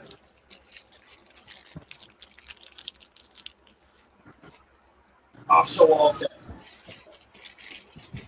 John, you'll like this one. Oh, looky. Mm-hmm. It's hard to get his colors. But this is that black pastel, yellow belly, pinstripe, possible orange dream, visual ultramel, visual cryptic, possible het hypo. I think he might be visual hypo, but I have to get him shed tested. You put him on game with the shed trick. Yeah, so take a full shed or a piece of a shed from him. If you don't see patterning when you hold it up to the light after it's dried, you're probably hypo. But yeah, as you see, really good color.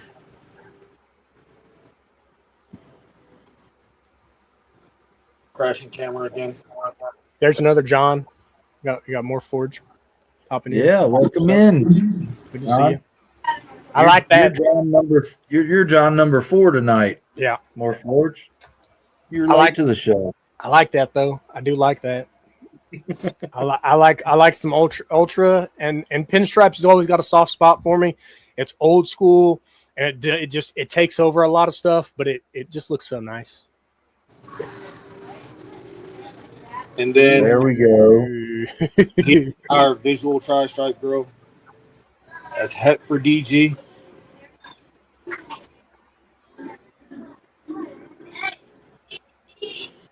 That's nice. As you see, she eats good now. Finally got her to eat pretty good for us.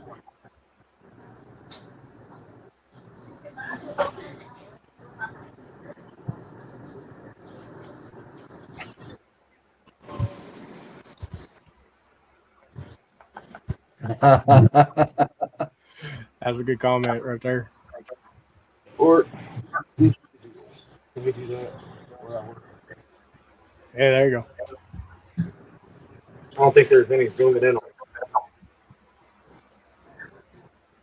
Does that make a difference? Oh, Oh yeah. Oh yeah, big time.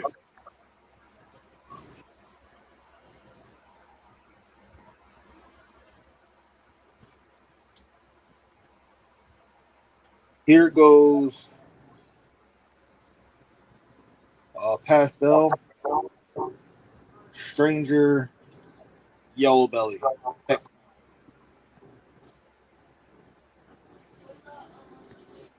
I think pastel and stranger belong together in a lot of combos. I really like it. Mm-hmm. Makes the alien heads pop. Yeah.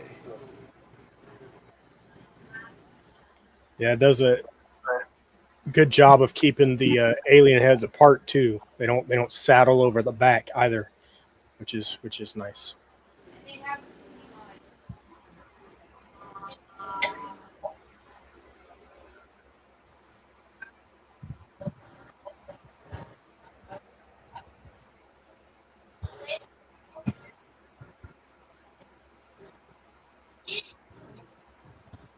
Here is an OD. Lean. OD Inchi DG. Ah, there it is. I was like, that is so clean, and then you said DG. I was like, that makes sense.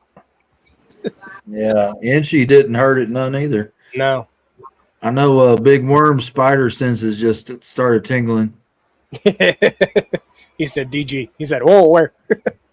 And old Dennis just got a red rocket. See, there he is. Yeah, you said Inchy. He lost his mind when you said Inchy.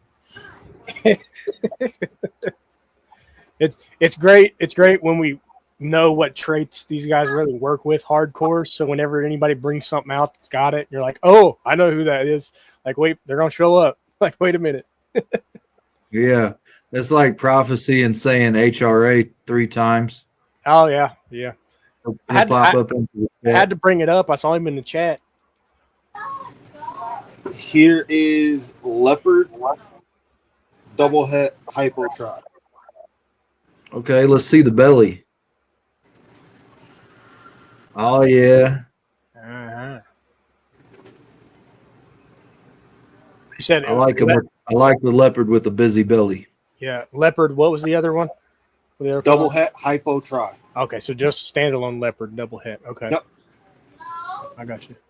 So, are you more of a dots like leopard type of person? You know, like are you more stripes or more dots when you talk leopard? Which do you prefer? Put you on game, Big Ten. I'll send you a link on Amazon for a nice budget-friendly one. What, the tripod? No, the light No, box. the light box. I'm no longer giving you shit, Sally. There you go. Dennis said stripes. So, yeah. I don't know. I've seen some pretty good dot work on leopard on certain leopard pairings. I mean, so here is just a het tri stripe. Nothing else, just het tri stripe. Yeah, so pay attention to the lower half, the back third. Even the head stripe brings it way up and lines it out. Yeah. Yeah. It started chaining the alien heads towards that back Yeah, end. yeah. That stripe, a lot of them have a lot of strong head influence, man. Mm-hmm. I love it.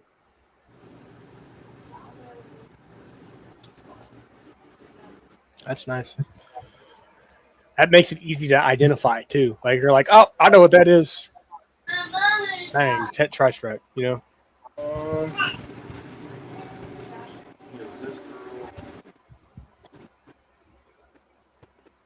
Here we have a hypo het tri-stripe.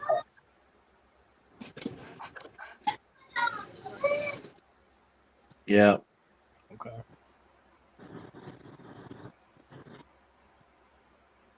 Yep. You see on the back end of it, it's starting to do the same thing. It's real high. Chaining like way back at the back on that right side. Yeah. It's starting to pull it in, and black lining is tighter up top.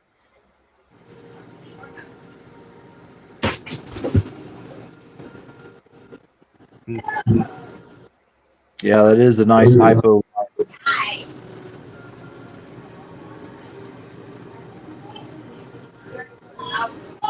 He said it. He Say said that it again. Say Carl's that a tingling. little louder. Carl's Send me tingling. some. He's tingling. OG He said the world. orange ghost. Oh, I'm losing it. Send me some. So I paired that Dinker girl to a pastel OG this year. You said you like blackhead, right? Oh yeah, Oh yeah. blackhead inchy. Inchy, triple het. What are the hets? Hypo DG tri. Oh, try. Okay. Okay. Man. Yeah, blackhead inchy just looks nice. Yeah, I love the grainy look to the scales. Mm-hmm. It's that inchy shining through. Oh yeah, it does a lot to complement the blackhead. You get that dark overcast over the dorsal, that inchy really living it up in the belly, causing that graniting. It'll be nice. Good thing we put that pairing together, huh, Carl? Mm-hmm.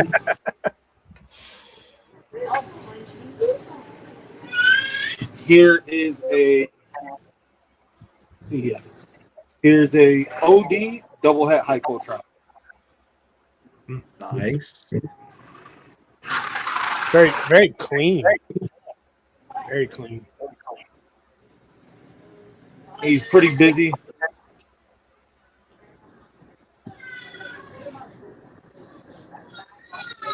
Okay, he's going back.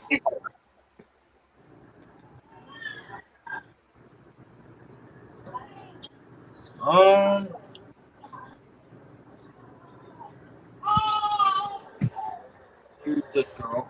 That'd be interesting to see. Inchy Stranger. Forge said they got it. Yeah, that'd be nice. Here we have just a yellow bell pop. Clean. I like it.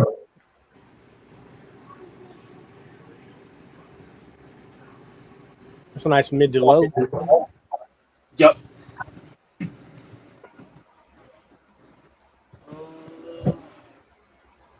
Show this big girl off.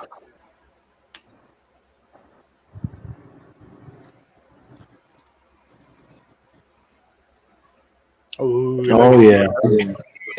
Look at that. This here is our ultra cryptic girl, who is another one that I'm hoping will lay for us. I'm pretty positive she will, but we'll see. See how it goes. She got that. I'm really digging that in cryptic, man. Oh yeah. I'm really digging. Yeah, I can't wait to see what we get from her. I got a kind of a Hail Mary pairing going for her. So we'll see what we get. I'll show this one off. What would you guys say you put Ultra DG Cryptic? Ultra DG Cryptic? Yeah.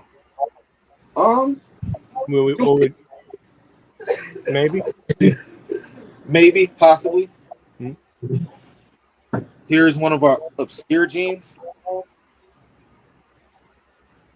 This is our shredder that's possibly het for.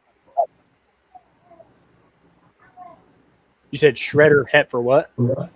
Possible het hypo. Het hypo. Okay. So here's some of her sides.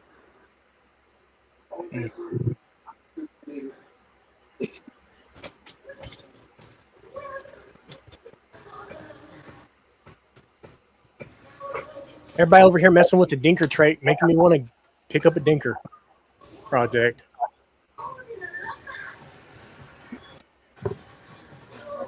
I like It is the way. I guess, man. That I like that though. It's busy. A lot going on. So that's our shredder.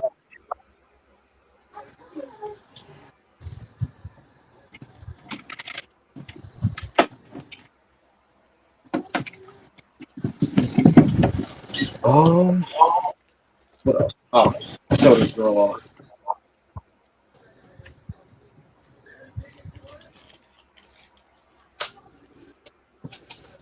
That is our high OD calico girl. I like it. I could do so many things with that girl.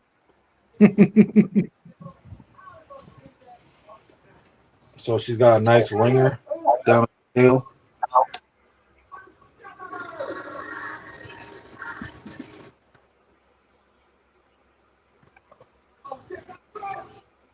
Like I said, she's hopeful. She's one that I'm hoping will go for us too. I don't really want to hold that try just possibly play. Got about 3 more I can show. Here's the only visual clown girl we have. Okay. Nice bright clown het OG. See, look, he does have some orange ghost stuff. It's just living in the head. Yeah.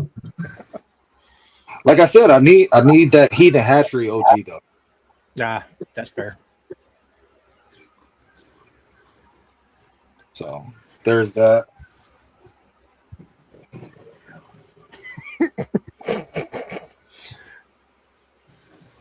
Perfect example. Carl got left unsupervised. She's in the other room. She's listening. And no pause, full throttle. Full send. Just Full send. all gas, no brake. This is just a orange dream yellow belly inchy. That's nice. It was possible fire. I'm not sure if there's fire in there or not. I haven't sent a shed in, but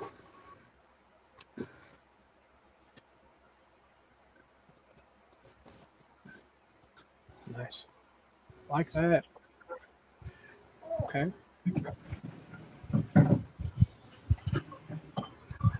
can you go back in your tub?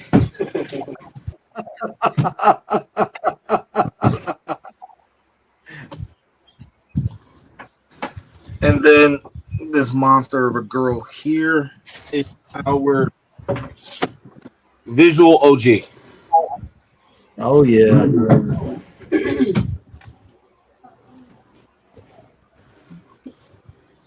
This is one that hopefully she goes. Look at the head on that one too. She got the nice wide head, not the real Her long head is skinny one. massive. Yeah. That's my kind of girl.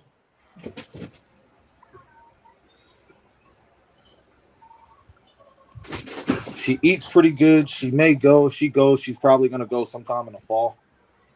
But, yeah.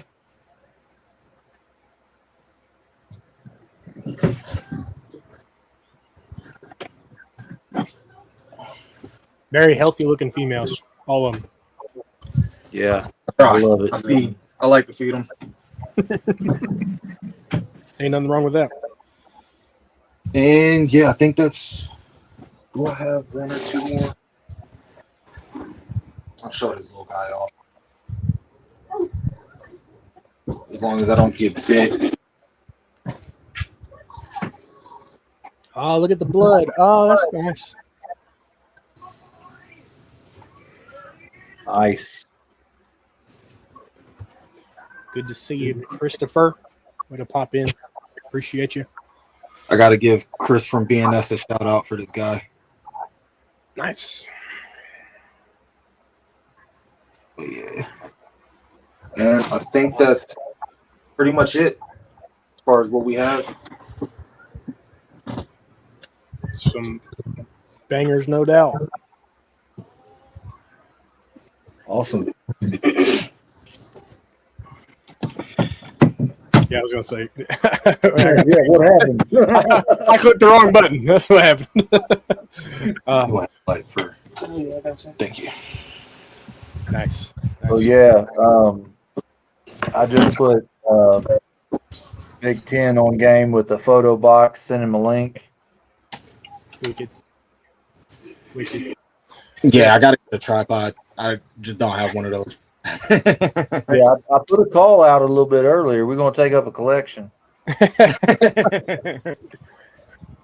Hey, they got some pretty decent ones now, on Amazon and everything. Pretty reasonable. Come with a bunch of different attachments and everything. So, definitely some great animals. Morph, you are 100% right. Some quality stuff. I really like that ultra cryptic. I'm just saying. Yeah, you've got some nice stuff. Absolutely nice stuff, man. I appreciate it. I would show off the one that just hatched, but he's starting to go in the shed, so I want to leave him in the incubator. I'm on a little YouTube after dark. Snakes after dark.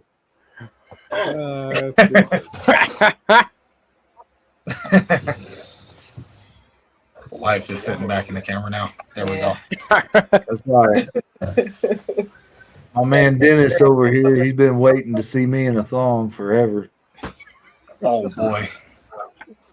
Listen, that was the bet. If Carl was going to Daytona, that was going to happen. It was legit. It was going to be videotaped, possibly live streamed. Hopefully, it wouldn't have got flagged.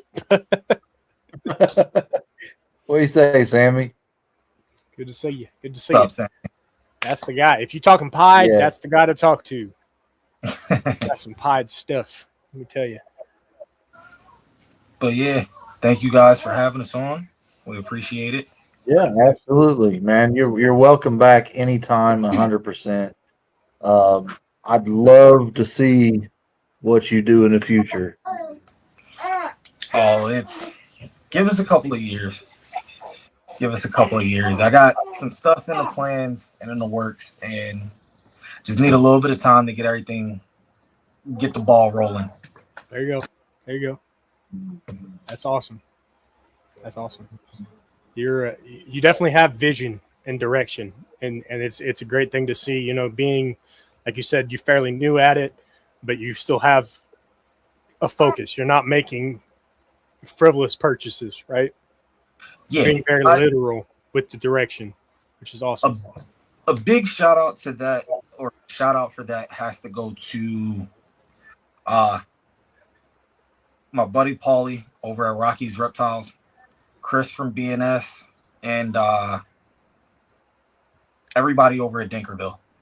All of them, honestly, especially Dinkerville, they've literally helped us hone in on what we really want to do.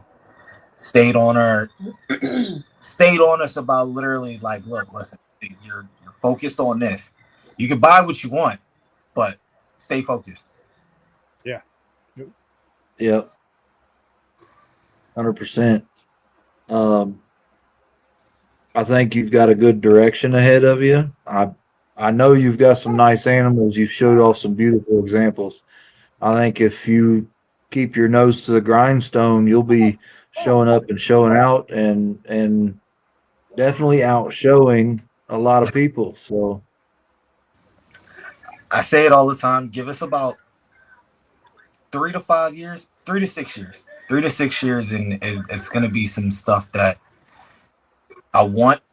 Not everything that I want, all in visuals, but it's gonna be some nice stuff that I got or we have in the works. I can't even just say me. We have in the works. So it's definitely in the next couple of years, I'll be reaching back out, seeing if you guys will have us back on. I know you said no matter what, you'll have us back on, but yeah. You want to just come hang out on an open panel night? Just pop in, say hey, hang out for a bit. You know, more than welcome. You'll get to meet some interesting characters. We got a lot of people that flow in on those open panels, man. People from everywhere. So yeah. And it gets silly sometimes in the comments, and we don't just talk about snakes either. We were talking about car audio and cartoons, and I mean just all kinds of different stuff. You never know what comes up. Yep. So we just get on, hang out, have fun, meet new people. Yeah. And hopefully they like it enough that they come back and hop on with us again. You know. Well, I'll definitely be reaching out there again. Maybe next year I'll reach back out. You know, we should have some stuff hatching out this year and next year. You gotta say we'll have some stuff. yeah, manifest it. Manifest it. That's right. We'll have some stuff hatching out this year and next year. Fingers crossed for some visual tri-stripes this year. You know, just taking a couple of swings for the fences, but you know, all risk. Without risk, there is no reward. So, 100%. One of the lines that I've heard so many times is you got to risk it for the biscuit. So, yep. And at the end of the day, you're going to shoot for the moon, and you might come up short this time, but it doesn't mean that's going to happen every time. So, just keep going, keep pushing, run those pairings back. You know, if you miss this time, run them back. You know, the odds are. They play funny. They play funny sometimes. So you know you might have 1 in 100 odds on something. You miss it first time, you get 4 the next time. So it just depends, you know. So look, we'll run it back. We'll run it back and then double down the next time. So yeah, there you go. That's the way to play. Yep. So one thing. Awesome, man. I really enjoyed having both of you on for sure. Do you have any questions for us or anything like that you haven't already asked? I guess for John, why G-stripe over tri-stripe? Just curious. Honestly, I really like D-stripe more than I like G-stripe, but G-stripe was more affordable. So I'm not against having all of the stripe complexes, you know, in the long run. To layer them together would be pretty cool to see. You know, somebody take tri, G, and D stripe and kind of run them the same and get visual. Who knows what that could do? It'd be fascinating. Isn't D stripe kind of like tri stripe? In a sense, kind of. It's more prevalent overseas though. Yeah. So it's not really worked super heavily in the States. So to get anything new, you're either looking at import or time. Yeah. Okay. Yeah. You're picking up hets and playing long odds and stuff like that. So I was like, where can I land stripe complex first? So I was like, I know G stripe. It works, and if you get some good quality G stripe stuff, you can really start to hammer out to a direction that you want to go. So let's see. Okay. Yeah. They definitely favor each other for sure. If you've ever actually like taken the time and looked up what D stripe is, there's only a handful of people, probably 3-4 people that actually have it. I've only noticed one that shows up on MorphMarket. So I'd like to have some eventually, but it's just because I like dark morph stuff. So like the dark stripage is really nice to me. So even to tri-stripe, you know, you layer tri-stripe against some dark morph stuff, and it really draws out that darkness and the striping. I like it. I think it's fascinating. So it's kind of my level of the extremes. How far do I want to take it? I'd like to see G-stripe being the lighter of the complex, you know, because usually tri-stripe's a lot darker. G-stripe's lighter. So leaning more towards my my skunk gene. that I want to mess with. Skunk combo. I need that lighter striping. So we'll see. Okay. You got two Hoosiers, John and myself, for sure. Well, We'll I guess Gmaul said something about being Hoosiers too. Yeah. I think we'll that's get where she's some from. tri-stripe over in your collection here in the future. I like that. I like the sound of that. Listen. We can go back and forth on Ultra all day long, but if you're talking throwing tri-stripe my way for something else back, all day. Let's go. Look, listen. Just wait and see what we make. We'll talk. Yeah. We'll talk. Listen, I'm with it. But I'm going Ultra Pied initially, so that's my direction first. So you're going a different direction. You're going Ultra Cryptic and mixing it in with some other stuff. So I find that fascinating too. So I'd like to see kind of how I can kind of pinball back and forth. Maybe that might turn out to be some pretty cool stuff. Oh, we'll talk more backstage. Oh yeah, I like that. Yeah, We'll talk more backstage. yeah. Yeah, I got a little dime to drop on you backstage too. So. Okay. See the hands going. He's like, Camera zoomed in a little. got some good stuff. So what are you working with, Carl? Like, what's your, I guess, passion project over there besides the Dinker? Oh, passion project. It's got to be, it's got to be the Calico Sugar. Like that's one of the ones that are nearest to me, right? Okay. I've got a few things that I do really like. Like I'm throwing banana pies now that I'm not trying to toot my own horn, but they do look good, right? So, and it's hard to beat a banana pie anyway. But if you get one that's super high pattern, low white, money, right?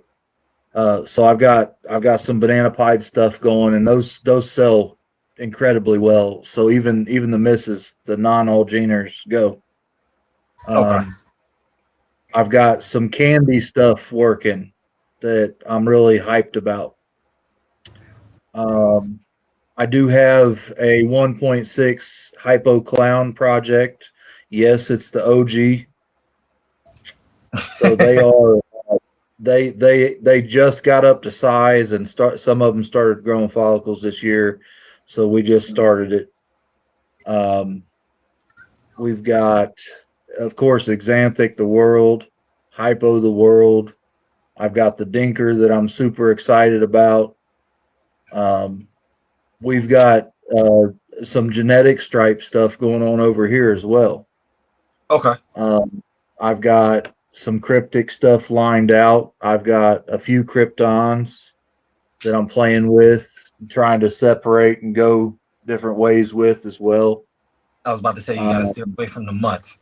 Yeah, well, I mean, some of them are nice and they're useful to have as well. Yeah. But I favor the cryptic over the krypton or even the clown, right? Yeah. I've got a nice breeding pair of OG females. Now, these are bone stock orange ghost that I have lined up for that web project. Okay.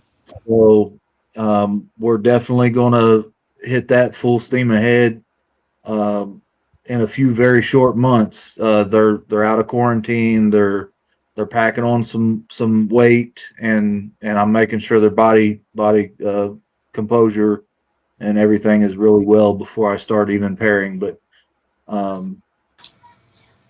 I've got let's see, some pastel OD banana blackhead stuff coming out this season. Hopefully, she'll be laying soon. I've got GHI hypopide stuff with a little flavor on the back end of that. I mean, we got a good solid foundation of a handful of different projects, and 90% of them kind of like the holdbacks from that clutch will go into this other project, you know? So I've got a lot of intertwined stuff. I've got some good pet market stuff that I plan on keeping on producing. I've actually, my very first holdback was a Mystic Pied. And she came off of a Banana Pied to a Mystic Het Pied pairing. And she was the only snake out of the 8 egg clutch that was not banana. The rest of them had some banana something, whether it be pied. I hit several all geners. The banana Mystic Pieds, they're really cool looking, super high white, but really cool looking. The banana pied, the one banana pied that came out of that clutch was an absolute rock star. Okay. I hit a single gene banana, of course, het pied. He was real smooth and clean. And then some banana mystics that were really cool. And then the Mystic Pied girl. And she is right there knocking on 1,000 grams. Okay. Right now. Yeah, and she's she just 13 months old, I think. Yeah, roughly. Yeah. She just hatched out last year. So that's them what we call quote unquote Indiana corn-fed ASFs. They put a number on your females. You want to talk about growing some snakes fast and in a hurry? ASFs are the way to go.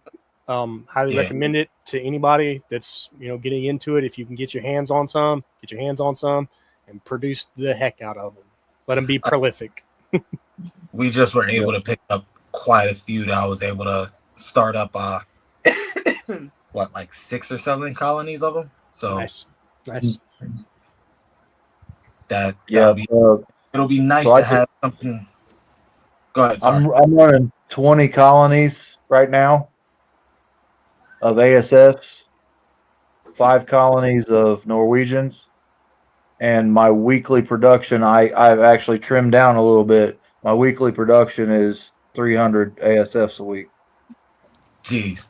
Freezer full. Yeah. Freezer full.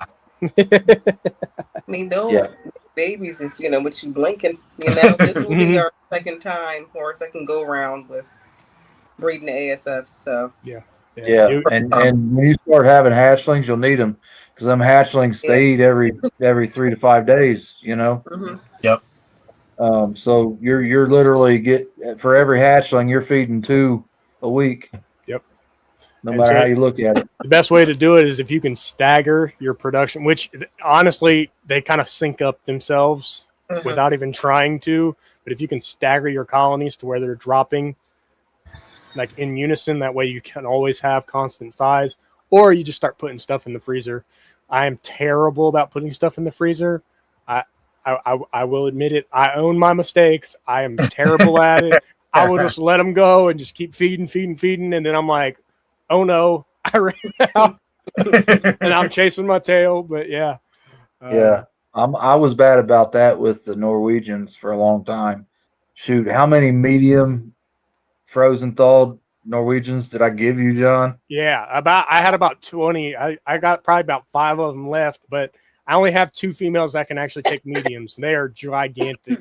One of them's the pairing that I made with G-Paul, that GHI het pod. Man, she can crush a medium rat and still want to come back for more. And I'm like, girl, whoa, pump the brakes. Hold up. But yeah, it's her. And then who was the other one that could do it? I don't remember. Who I did that to. I can't remember. Yeah, one of the other larger females actually got on them for a while. For us, that shredder girl that I was showing,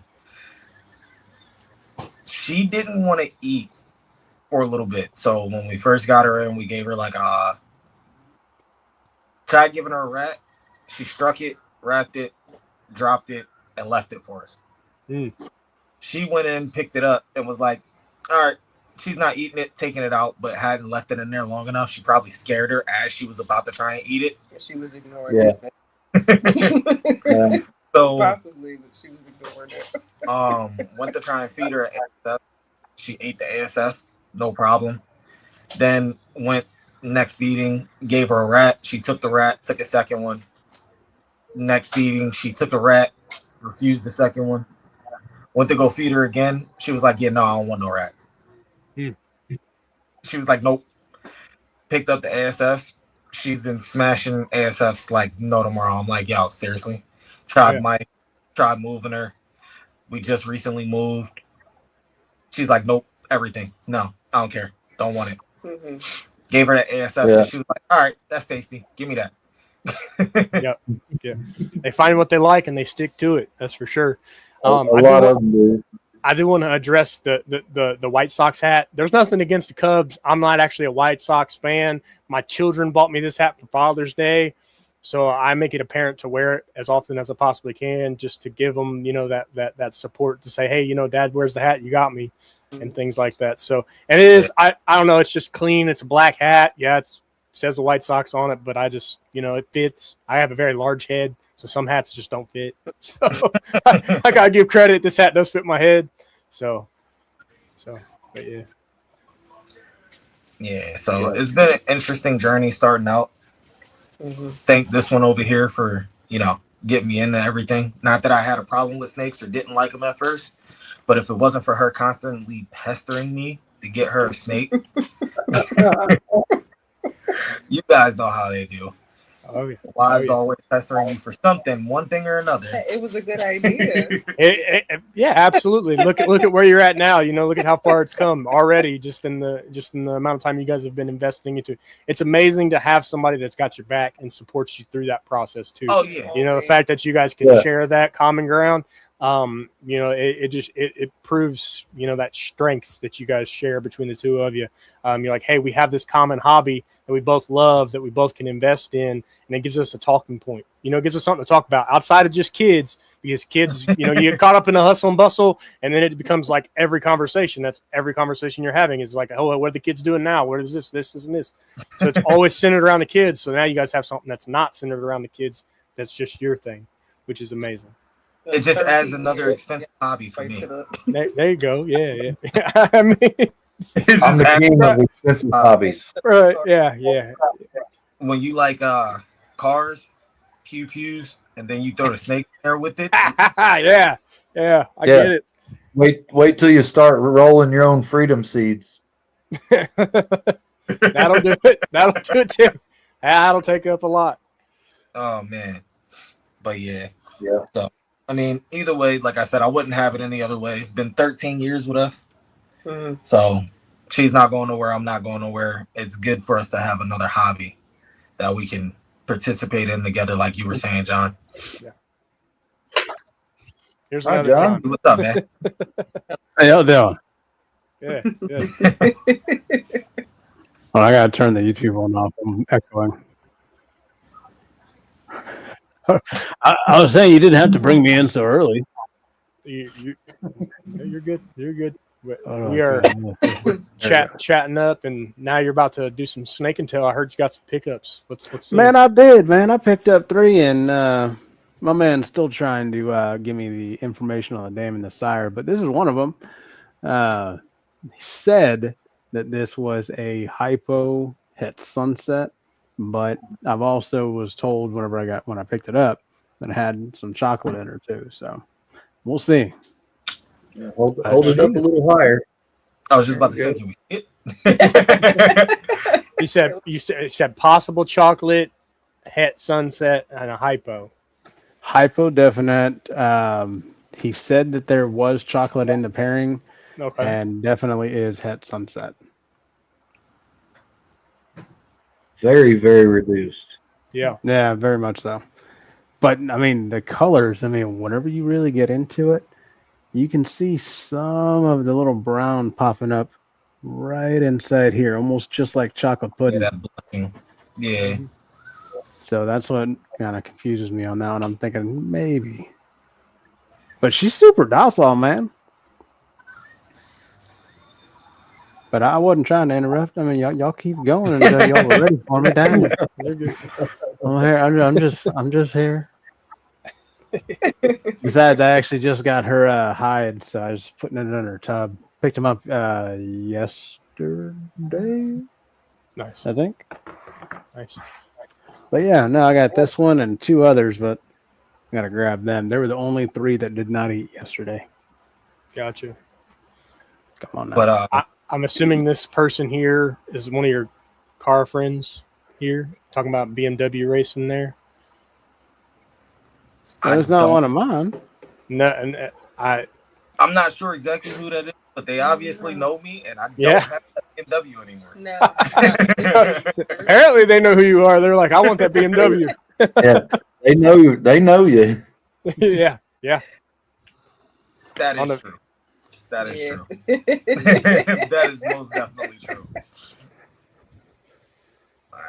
But Yeah, what's up, cuz?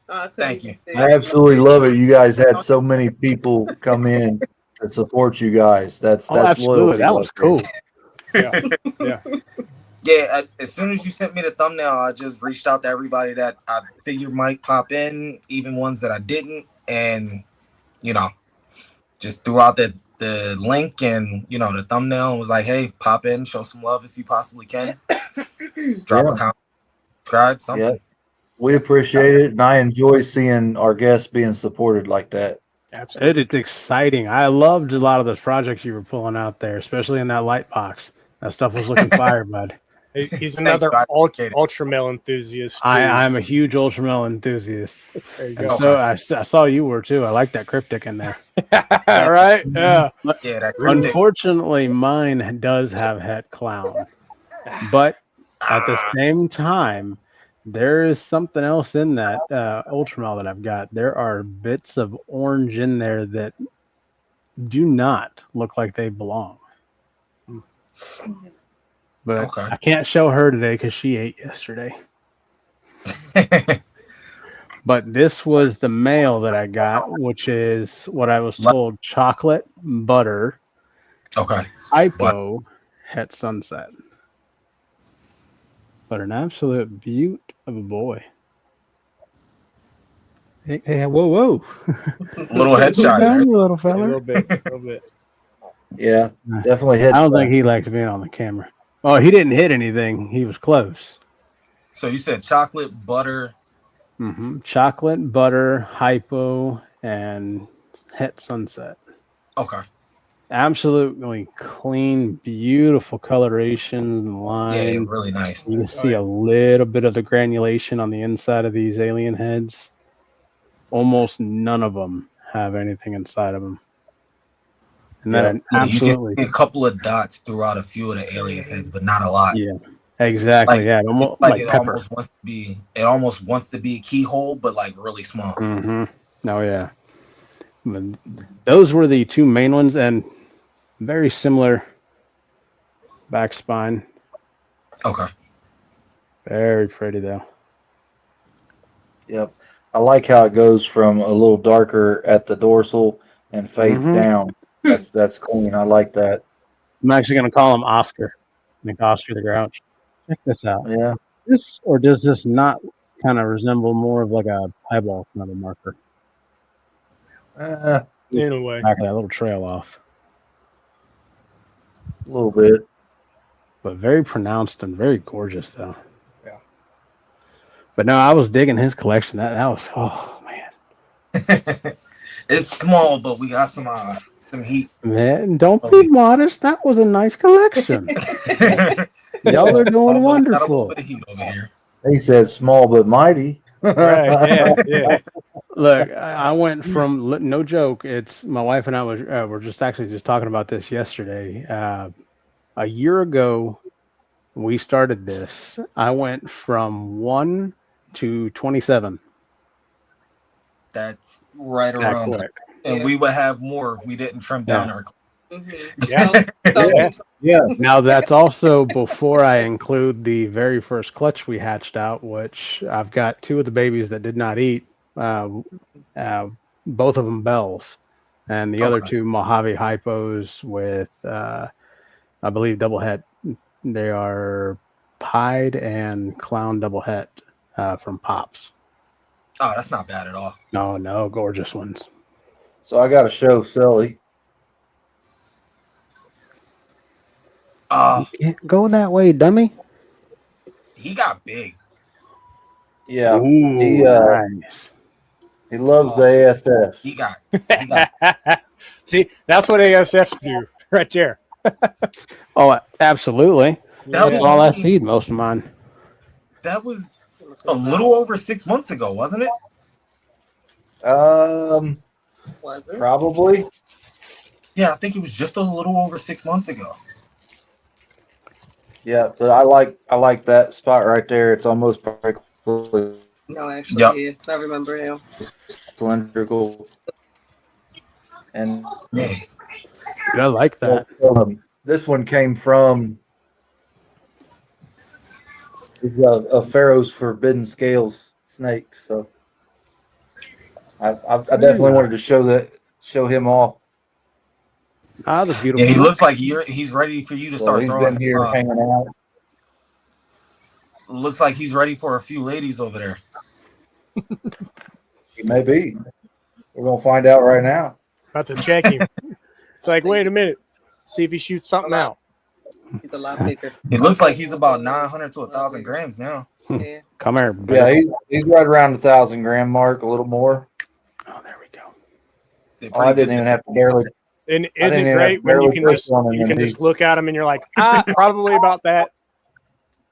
he's ready. There you go. Yep. Man, 'Cause that he is was a about, god what, awful salutation, sir. That's what I was thinking about, like half the size. Yeah, he was maybe a little over half the size he is now. Gotcha. Yeah, he's Carl's adamant. He keeps them on a good cycle, and they stay eating. They don't come off food.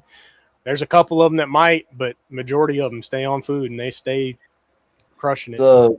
The biggest problem I've had with keeping one on food was a girl that was building on me real hot and heavy, and I did not pair her, and she got mad at me, reabsorbed, and went on like a 8-month food strike. Hunger. Dang. Yeah, but and it was the weirdest thing because she came to me as a proven breeder, was hatched and born and raised by the same breeder I bought her from. Never seen a frozen thawed rat in her life. How I broke her hunger strike was the snake above her didn't even act interested at all when I waved a frozen thawed. So I opened her box and waved it at her, and she ate it like snatched it. So she's on frozen thawed now. What's up, Bosa? Good to What's up, see you Bosa? in there, bud. That's the blood guy right there. I'm talking another Yeah, blood no. guy. Bosa's got some blood pythons. Let me tell you. Look, He you actually- gotta help me convince my wife to let me get one. Yeah. There you go. You That's the didn't guy to have talk to. with him eating, did you? Once you got him? Oh, Oh no, I don't What's have that? one. I said you gotta help me convince my wife to let me get one. Yeah. No, I was asking Carl. Oh. I said you didn't have any problems with him eating once you got him, did you? I no, was no. He was All I had to do was show him one of them corn-fed ASFs, and he's like, "Oh, Oh, I like Oh, that. Wait a give me minute. that." Corn-fed ass. Mhm. Oh man. It's actually kind of ironic he says that. Yeah. So she went 8 months. She weighed 300 grams. 8 months, lost 50 grams. Jeez. That's it. Yeah. That's I would have figured she would have lost more than that. Mm-hmm. 50 grams. That's all she lost. Rumor has it they can go up to like a year and a half Yeah, I've without, heard that. without losing significant, right? It like really starts to hammer Taper in off. real hard at the back end. So like if you push them real far off of food, like if they go a full year, they're going to start to drop drastically after they get to a certain point. It's just going to really start to fall off of them fast. But Okay. for the most part, if you can get them back on food quick enough, 8 months, 9 months, something like that, you're not going to see that drastic, just immediate drop off of weight. Yeah, and that's kind of situational too. If you have like a male that's in full-blown breeding mode and goes off food, and then he becomes this little asshole that just won't eat, they can lose weight fairly significantly sometimes. And then if it's an otherwise healthy ball python, sometimes they won't lose that weight, you know? Yeah, I just got one of my males back on food. I had to change them from ASFs, the little chunky donkeys, over to a small rat. Yeah. Yeah. Sometimes Seriously. you gotta play it with it back and forth. Yeah. Kind of keep them honest, keep them alternating, because then they'll always take whatever you throw at them, right? So like if you do both, Majority of my snakes, boom, boom, boom. I do that. Like Mhm. I'll rotate in Norwegians. That's why I still got them. Mhm. Not only do I feed my hatchlings Norwegians because that's more common, you know what I mean? Depending on who you're going to sell a snake to or ship it to or whatever. More than likely they'll be able to get Norwegian before they will ASF. Yep. Yeah. Like my breeder females especially, I'll give them sometimes a rat and an ASF same night.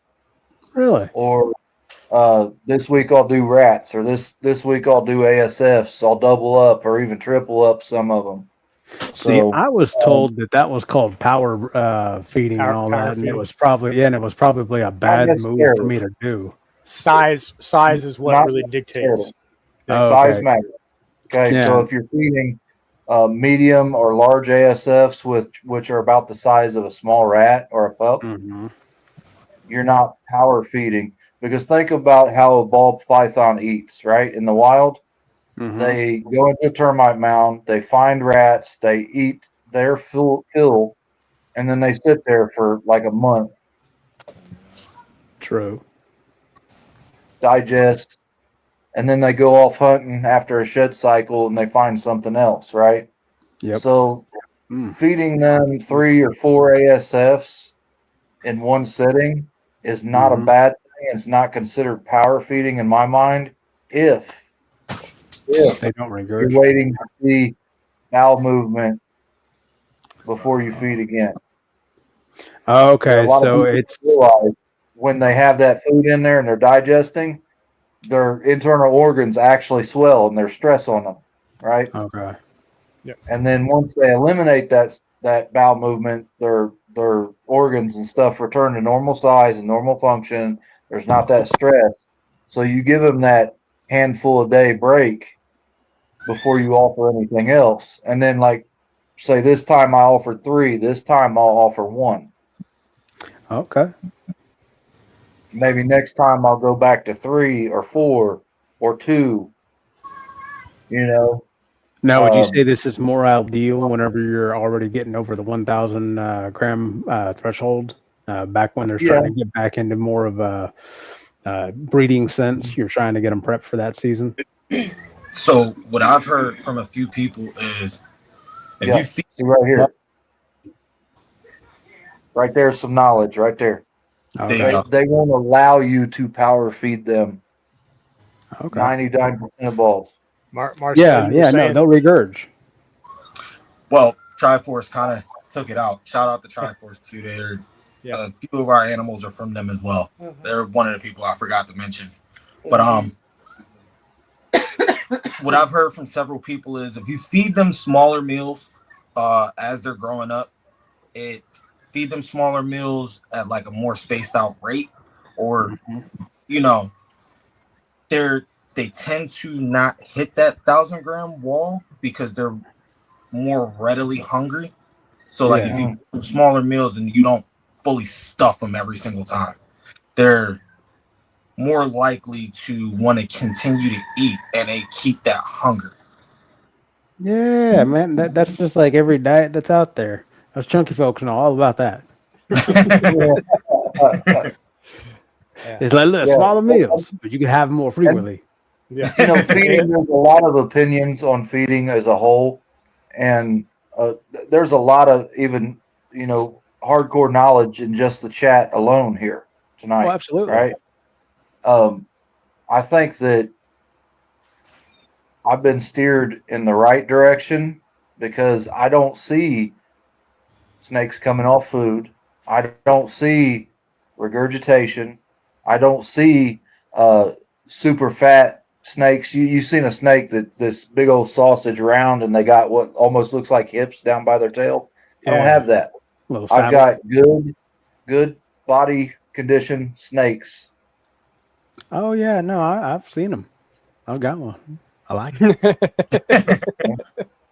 There you go. Yeah, that's actually how John and I met. Is he bought a snake off me at MorphMarket, and then we started talking back and forth about all kinds of different things. He was asking questions. You know, he's talking about being a newer breeder. I'm like, hey, welcome in. You know, welcome in. Come meet my friends. Come on. And you can see how it blossomed all together. And then he found out that I build enclosures and I do all the kinds of other stuff. We do voices. You see Kermit in the background. Yeah. Yeah. And you see my picture right there behind your head. I'm gonna blow that up so everybody can see. I'm done. I'm not hold on, because it looks weirder than it is. That's a raccoon.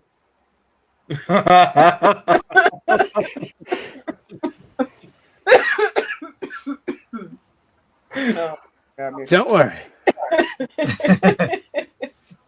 But yeah, I mean, with the wealth of knowledge that I've gotten coming into the hobby from John and Christine over at Triforce, Paulie from Rocky's Reptiles, Chris over at BNS, and then going from them to getting in touch with everybody over at Dinkerville, it's been a wealth of knowledge. Mm-hmm. It's at times it gets to be a little overwhelming with how much knowledge you get. Mm-hmm. You end it's up a lot at once. Yeah, it really is a lot at once. But in all honesty, I wouldn't have it any other way to get all of that knowledge and have a number of different avenues to go to for whatever question I may have. Mm-hmm. You know, so I mean, I met Carl by selling him a snake through the Bolsa auction. Yeah. So, and we've chatted several times since, you know, you've received them. Yeah, and that's the thing. And I'll say this: I would not be scared to buy a snake from Marcel at all, because out of the blue, hey man, just checking in on you. How's the snake doing? Everything going all right with you? You know what I mean? It's, you know, he genuinely cares about the product that he's putting out there, the health of the animal, you know, and we got on tangents talking about Dinkers, and he's showing me some stuff and I'm showing him some stuff, and we're talking about other projects all in the mix. So it's, you know, this is the community that I want to grow, right? So people that are like that do give a shit, do want to reach out and have that connection. Look, but touching on that, one thing that I really want to be known for, besides just the animals that we produce, is our customer service. That is what I would rather be known for than anything else. Is if you buy something from me, you know you can. One, it's going to be ID to the best of our abilities. 2, they'll be healthy. 3, they'll be well fed, and 4, when you get them, they will eat. Those are 4 things. And then if you have any issues, if there's any questions, concerns, you want to know pairing, you want to know where we got it from, whatever the case may be, I want to be able you to feel comfortable and feel as though that you can hit us up at any given moment, and know that when you ask a question, you're not going to get a cold shoulder. Yeah, you're not going to get one of these. Yeah, no, I love that. Yeah. None of that. I will recommend to you guys, if you guys do decide you want to do, like, you know, give pairing information, one of these guys right here, your hatchling cards. Oh yeah. I got to figure out how to. We did talk about that. But one of the things I kind of want to do too is just another thing to kind of set us apart from everybody else's birth certificates with the hatchling cards. So the birth certificate will be more so mother, father, date, everything else, and then I want to do something like that, but like a feeding card. So all of the meals that it's eaten, you know what I mean? Which else. that's so that's what this section down here is. I don't know if you guys saw that right here. Okay. These are your feedings and additional notes. And then this is all your like basic information: sire, dame, weight when it leaves, not weight when you when you first get it. It's weight when it leaves from you to the consumer. So that way they have all that information. And Carl's got one that's got a little bit more. I actually formatted both of them. So if you guys want to put on game, I got you. I was about to say, somebody reach out. I want something like that. Yeah, we got clutch ID, sire, dame, whatever project, pairing dates, ovulation date, pre-lay shed date, date that they laid, number of eggs, how many slugs, hatch date, hatchling ID. And then on the back, you've got up here at the top, I don't know if you could see it, morph. And then it's got date of birth and sex. And then it's got a notes section over here. You can put stuff in. It's got a date section here, what feeder you're on here, whether they took here, and then you could write little notes. I've been writing. There's a weight right there. Okay. So mine are a little different than his. And John can whip you up like the basic makeup, right? Of This the job. card. He looked. He was like, "What? Which job? This job." Yeah, to your specifications, what you want on it.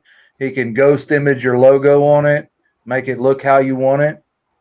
Okay. Or he can do the same thing, a hard logo and then a ghost logo with different information. So mine, I want them as a breeder's tool and a birth certificate to go to the customer.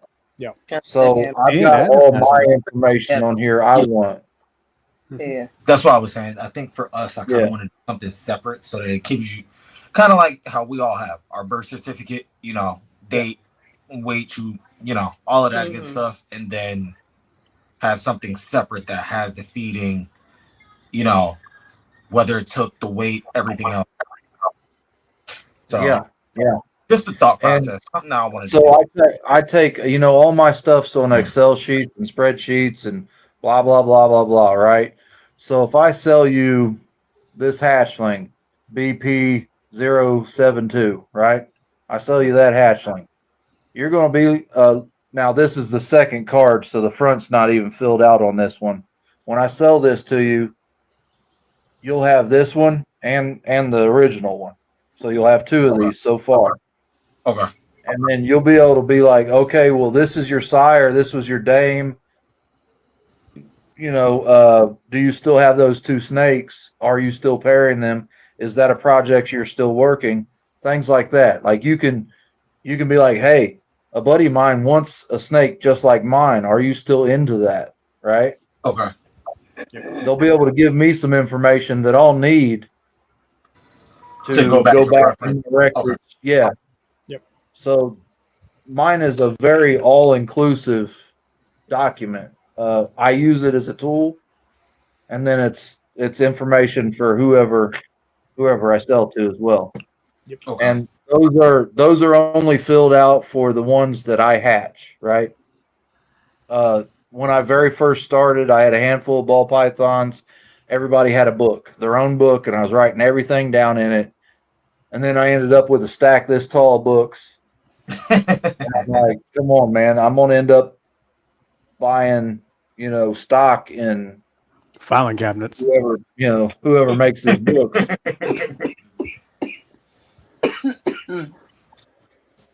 Yeah. But yeah, sliding in here. Something a little bit simpler. But if you guys want something like that, just get with me. I can format some stuff up for you. Just toss me some logos and any type of information that you want to include on the card. If you want something more like Carl's, you want to make some edits and changes, anything like that, I'll flip back and forth with you for a while through messaging and sending you guys like little proofs and stuff. You guys tell me yes, no, and then I'll send you the final proof document, and then I can always order them for you and have them shipped to you, or you guys can find your own shipper to order from, whoever you guys do for like stationery or something like that. I used mine. I ordered it straight from the company that I used to like make it with, and then I went local and picked it up because they actually printed on site local. So. Nice. Okay. Yeah. And I went with a different company, and I ended up getting had to make like 1,000 of them. Yeah. So I've got them. You know, Okay. I'm a big buy in bulk fella. So, so Mitzi, she's actually got one of my hatchlings. She's one of the first to receive the hatchling card. So that's what she's talking about there. She has one. Yeah, I was gonna And say Phoenix then a didn't come with little one. update on the banana pied boy that I sent her. Doing well. I'm glad to hear it too. Good. Well, guys, we're about to that mark. You know, we're coming up on almost 10 o'clock. So Yeah, we're running about 2 hours 40 minutes. yeah, so we'll kind of bring it all around to a close. Normally, we like to keep it 2.5. When we highlight, you know, individuals, we like to try to keep it kind of comfortable for you guys, comfortable for us. We don't want to keep you on lingering around for forever. You know, open panels will run 4.5 hours or better, but you know, not everybody has that kind of time. We've had them from 7 o'clock till like 3 or 4 in the morning. Yeah. Oh, geez. Okay. Yeah. So they can run very long, be very long. Sometimes conversation just perfect. Yeah. There's people that get off, go to bed, and then wake up in the morning and go to work, and we're still on, so they're listening on the way to work. Yeah. We've had those nights. Okay. Welcome back to Retirement Late Night TV. That's right. Snakes after midnight. Right. Yeah. So we'll flip it to you guys. Any kind of final comments, words, anything you'd like to leave with with us, with the chat, with everybody here? So thank you for having us on. Thank you for supporting us. That's all of you guys. Same thing she said. Appreciate it. As always, the opportunity. Can't thank you guys enough. I guess to the audience and to the chat, you guys if you aren't already following us on Instagram, Pharaohs_forbidden_scales, and then it's Pharaohs Forbidden Scale on Facebook as well. Follow us, stay tuned, see what we produce, and then give us a follow on MorphMarket as well if you can. 100%. That's right. What about you, Big Ten? You got something to say? I'm excited for it. I love the combination he was throwing out there. I mean, I've already jumped on this MorphMarket. I was over here looking, trying to find the collection. I was like, oh man, I ain't seen anything yet. Yeah. No, but there we go. And then Mitzi's already tossing up the link for it. So we'll definitely get that on there. I love watching new bidders. Yeah, especially like myself. Appreciate it, Mitzi. Thank you. Yeah, she was definitely the MVP of the chat. She's all the time powerhousing for everybody that has a show out there, and that is the very reason I sent her banana pied mail. She said she didn't have a banana pied. I said, well, here it is. So that was just my little token of appreciation for her, because she is out there in everybody's chats throwing up links for people, and she shows up and shows out every week. So somebody needs to get a plaque, like an MVP plaque for Mitzi. She is the MVP. If somebody has a place to get those, got a plug for that, let me know. I'll chip in. Yeah, exactly. Let us know if you got a trophy maker or a plaque maker. Come on, let us know. And if you've got a laser engraver, you should be able to cut them out too. Yeah. I won't say that I have one, but I do have one. I dabble in a lot of things. So let's be honest.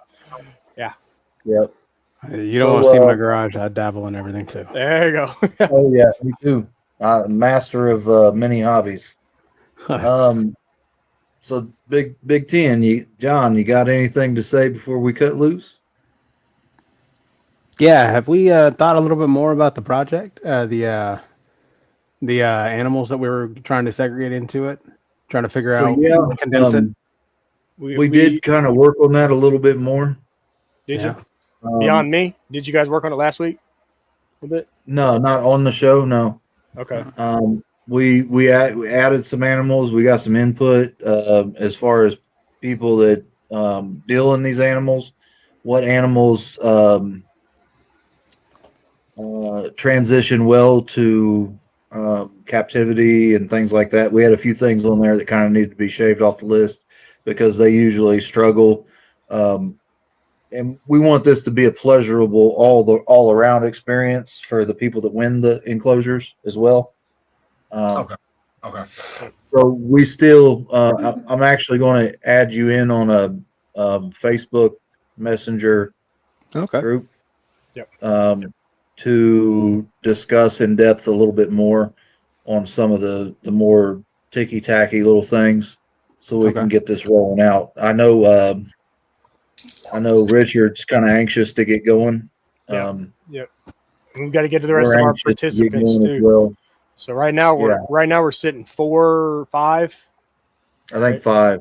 Yeah, G-Paul and G-Maw are tag teaming. Me, you, John, Richard. That's 5. Okay. Yeah. Did Gotham City say yes? Did Batman agree? See, he was interested, but I don't know if it was a hard yes. Okay, we'll talk more about that. But we do have a it's called a bioactive build off. We're going to be doing it streaming, majority of the content from everybody's page. I kind of want to put that out there, put a feeler out there to everybody that's new in the chat and you guys as well. If you guys are interested in kind of participating in it, we're looking for about 13 people in total. It's going to be random selection on species, and then you have to build a bioactive enclosure for the species that you get assigned, basically. So you spin the wheel, they give you a species, and then you have to build an enclosure for it. And then what we've decided to do is to raffle off the enclosures at our next local expo that we're going to after the build off is complete. Once you've completed your enclosure, we're gonna have do a little panoramic shot of the whole thing and everything like that. We're gonna post all of them up and run a poll. People are gonna vote. Winner of it receives a trophy. So very nice. Yeah. We're still the voted winner, and this is multi-platform. We'll probably throw something up on YouTube so you can vote in the comments. We'll go through and count them. We'll do something on Instagram, both John's, mine. Yep.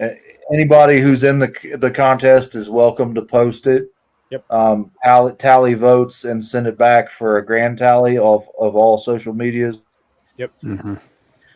And then that's going to be the deciding who finishes first. Who gets the trophy this year? So it's going to be fun, and Yeah, we want to try to make it as budget friendly as possible. So, things like Facebook Marketplace or something like that. If you find an enclosure, or if you can find a pet shop that's willing to donate material for it, something like that. Yeah. If it's something you already have, sanitize it up real good and build it out. So. Yeah.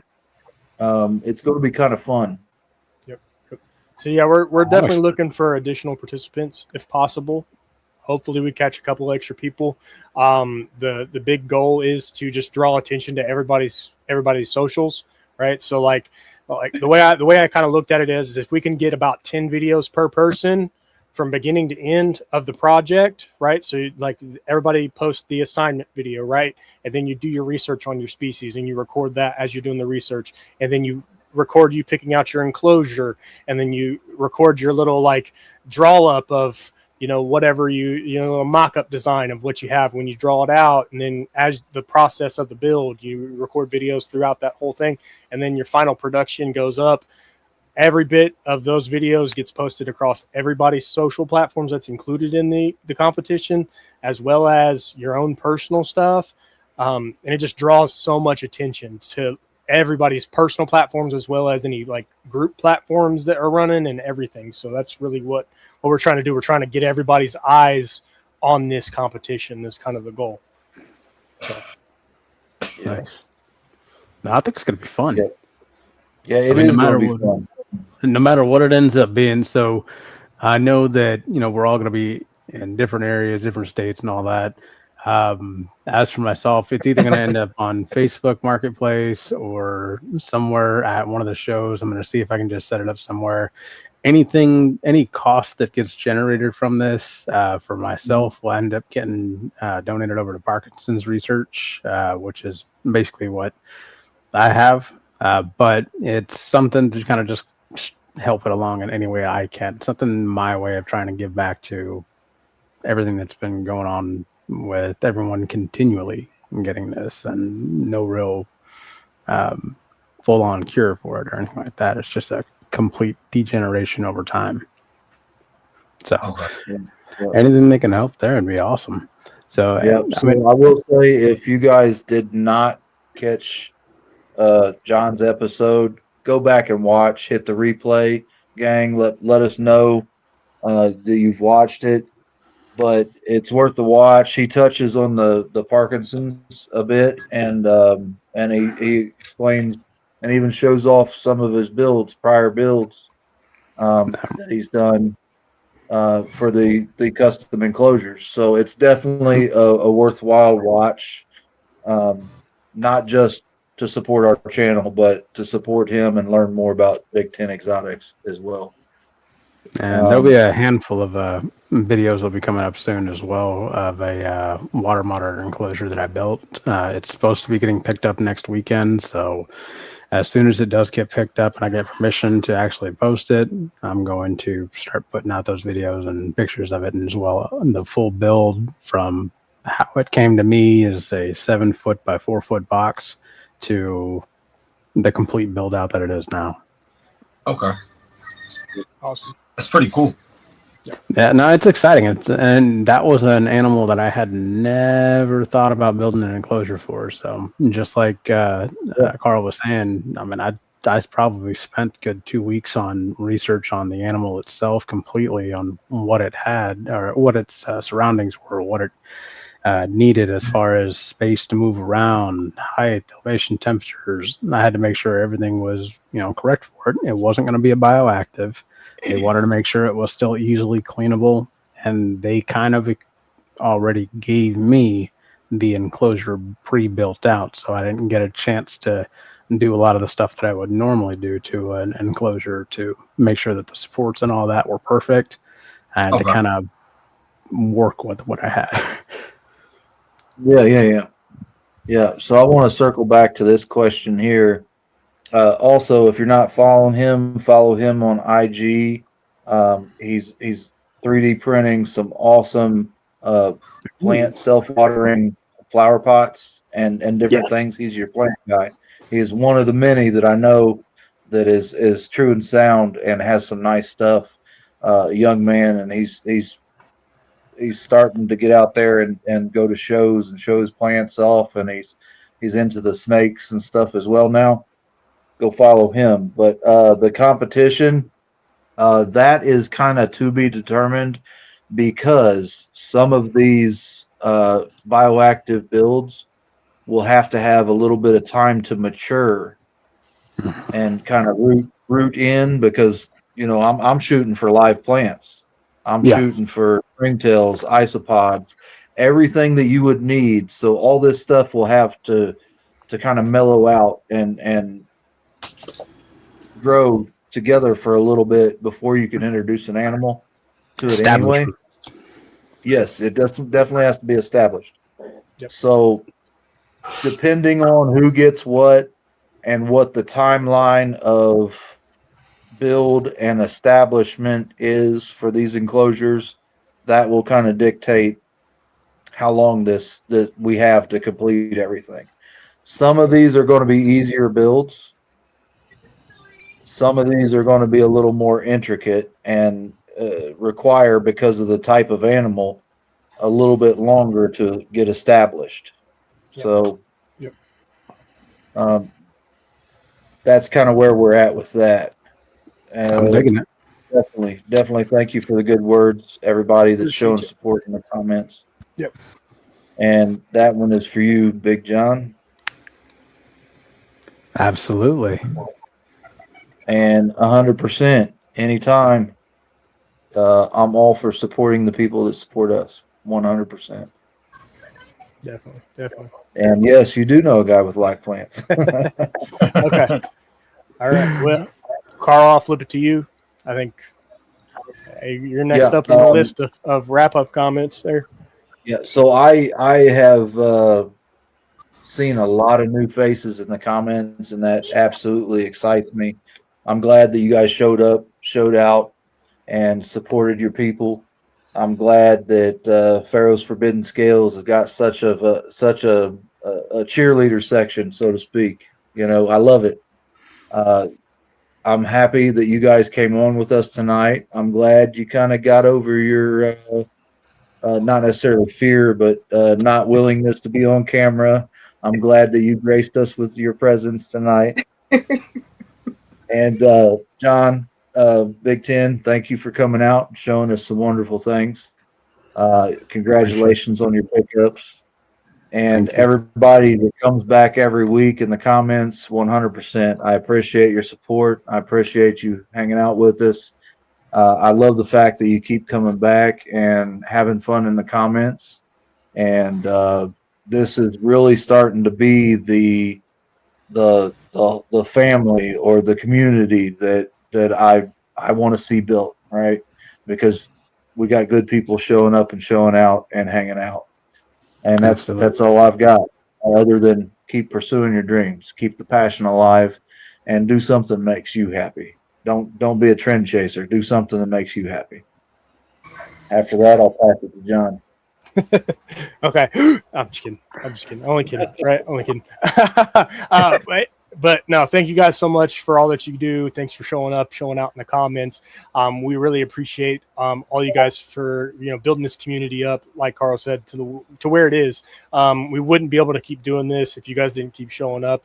I love my Mondays. I look forward to getting off work and getting to come here and talk to you guys. Thank you guys so much for coming out tonight. Pharaoh's Forbidden Scales, you guys are great. That's the first time we've actually interacted, but you guys have got some projects in mind that we're gonna cross paths for sure, no doubt about it. So I look forward to talking to you guys, communicating with you guys, and kind of building that friendship up. Again, thank you guys so much for coming out.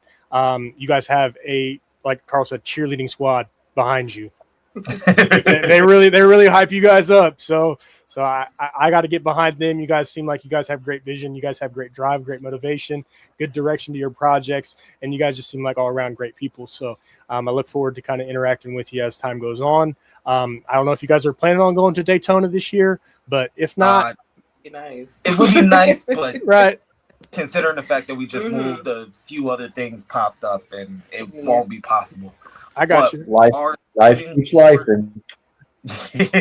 Yeah. We are gonna try and shoot for SEER next summer. Okay. All right. Which that's on my list of expos I need to get to. So I might miss Daytona next year so I can go to Sears. So we'll see. We might cross paths there too. So that'd be pretty awesome. I hope so. Yeah, right. Yeah, so. Come on up. Yeah, if you come on up to Indiana, you always have a spot to hang out here with Satch and myself. So we will be happy to have you in the Hoosier State always. So anybody that might want to make a trip up this way, feel free. We got you. We'll take care of you. We'll put you on game with some pretty cool spots.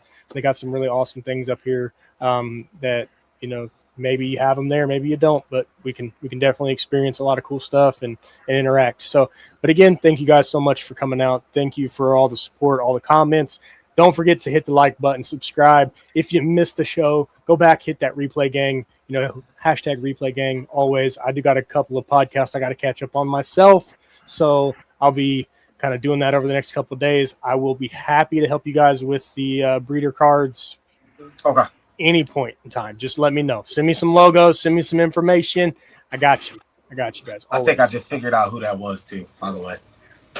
Oh, okay. I was confused for like 2 seconds. Thank you all for having us on the show, though. Also, and thank you all for being on the show. Thank you. Like I said, at least 5 times. I look forward to seeing y'all more on here. Thank you. I'm gonna try and get her to hop on a few more lives with us. Hop on a sophisticated here or there, but it gets easier. The anxiety goes away. You enjoy yourself, and that's great. I promise you. I don't even use. I don't like hopping on camera. I'm awkward. Yeah. Hey, it's okay. It's all right. It's all right. Hey, I started off that way. It's okay. I'll just send you I pictures started by off that way mail. 100%. But if you're hanging around good people, it's easy to play off them. Like me and John work together so well. When I stumble, he steps up. When he stumbles, I step up, and that's how it works. Yep. It's funny. Sorry. Yeah, I go caught ahead. myself Go trying ahead. to pick up the baton there a couple of times when I realized it was dying off. I Yeah. just started asking a couple of questions there. Absolutely. Absolutely. Yeah. I mean, so this is not a professional production. This is a bunch of friends hanging out. You know what I mean? And this is what it is. We're going to have goofy little things. We don't have our intro outros out perfect. Right. We forget to do sponsor ads sometimes, but guess what? I'm going to play some here in a minute. I was gonna say we definitely forgot a few this tonight, but it's been a pleasure for sure, no doubt. I definitely look forward to seeing you guys come on, maybe even an open panel in the future, near future. Again, it doesn't have to be anything formal. You just pop in, you talk to some people. We do a lot of hot takes on there, so we'll like throw out some ideas that maybe really get the chat popping up. Like that's kind of where my hashtag clown hater came from. Is where it came from, because I had a conversation one time with like, I just don't like clown, and everybody's like bam on me from there on. So it happens, but those hot takes are what keep us going, keeps fueling the conversation. So feel free anytime. Appreciate it. Yeah, I think the last time we talked about cowboy boots and snakeskin. Yeah, we did talk about making boots out of snakes and stuff. It was more the opinion on it. We talked about snake eaters and feeding snake eaters, things like that. So, I mean, there's a lot of controversial topics we talk about. And then again, there's the nights we're talking video games or cameras and podcasting gear or car audio or or hunting or fishing or you name it. It's going to be a topic sooner or later, probably. Oh, absolutely. Let's see. Best hashtag ever. Only $6.99. So I'm going to go ahead and play a couple sponsor videos, and then I think we're going to go ahead and shut her down with our outro. And then if you guys want to stick around, we'll talk to you backstage. Oh, yeah, definitely. Great to meet y'all. Have a good one. Great to meet you too.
ReptileAds.com is the modern marketplace for buying and selling reptiles, amphibians, and exotic pets. Built by Purple Turtle Technologies, we're creating the most trusted platform in the industry. Join thousands of breeders and collectors on the most trusted reptile marketplace. List your animals, connect with buyers, and grow your business with Reptile Ads. Enjoy your easy access to stores as well as a genetic calculator for your convenience. Stop by and check us out today.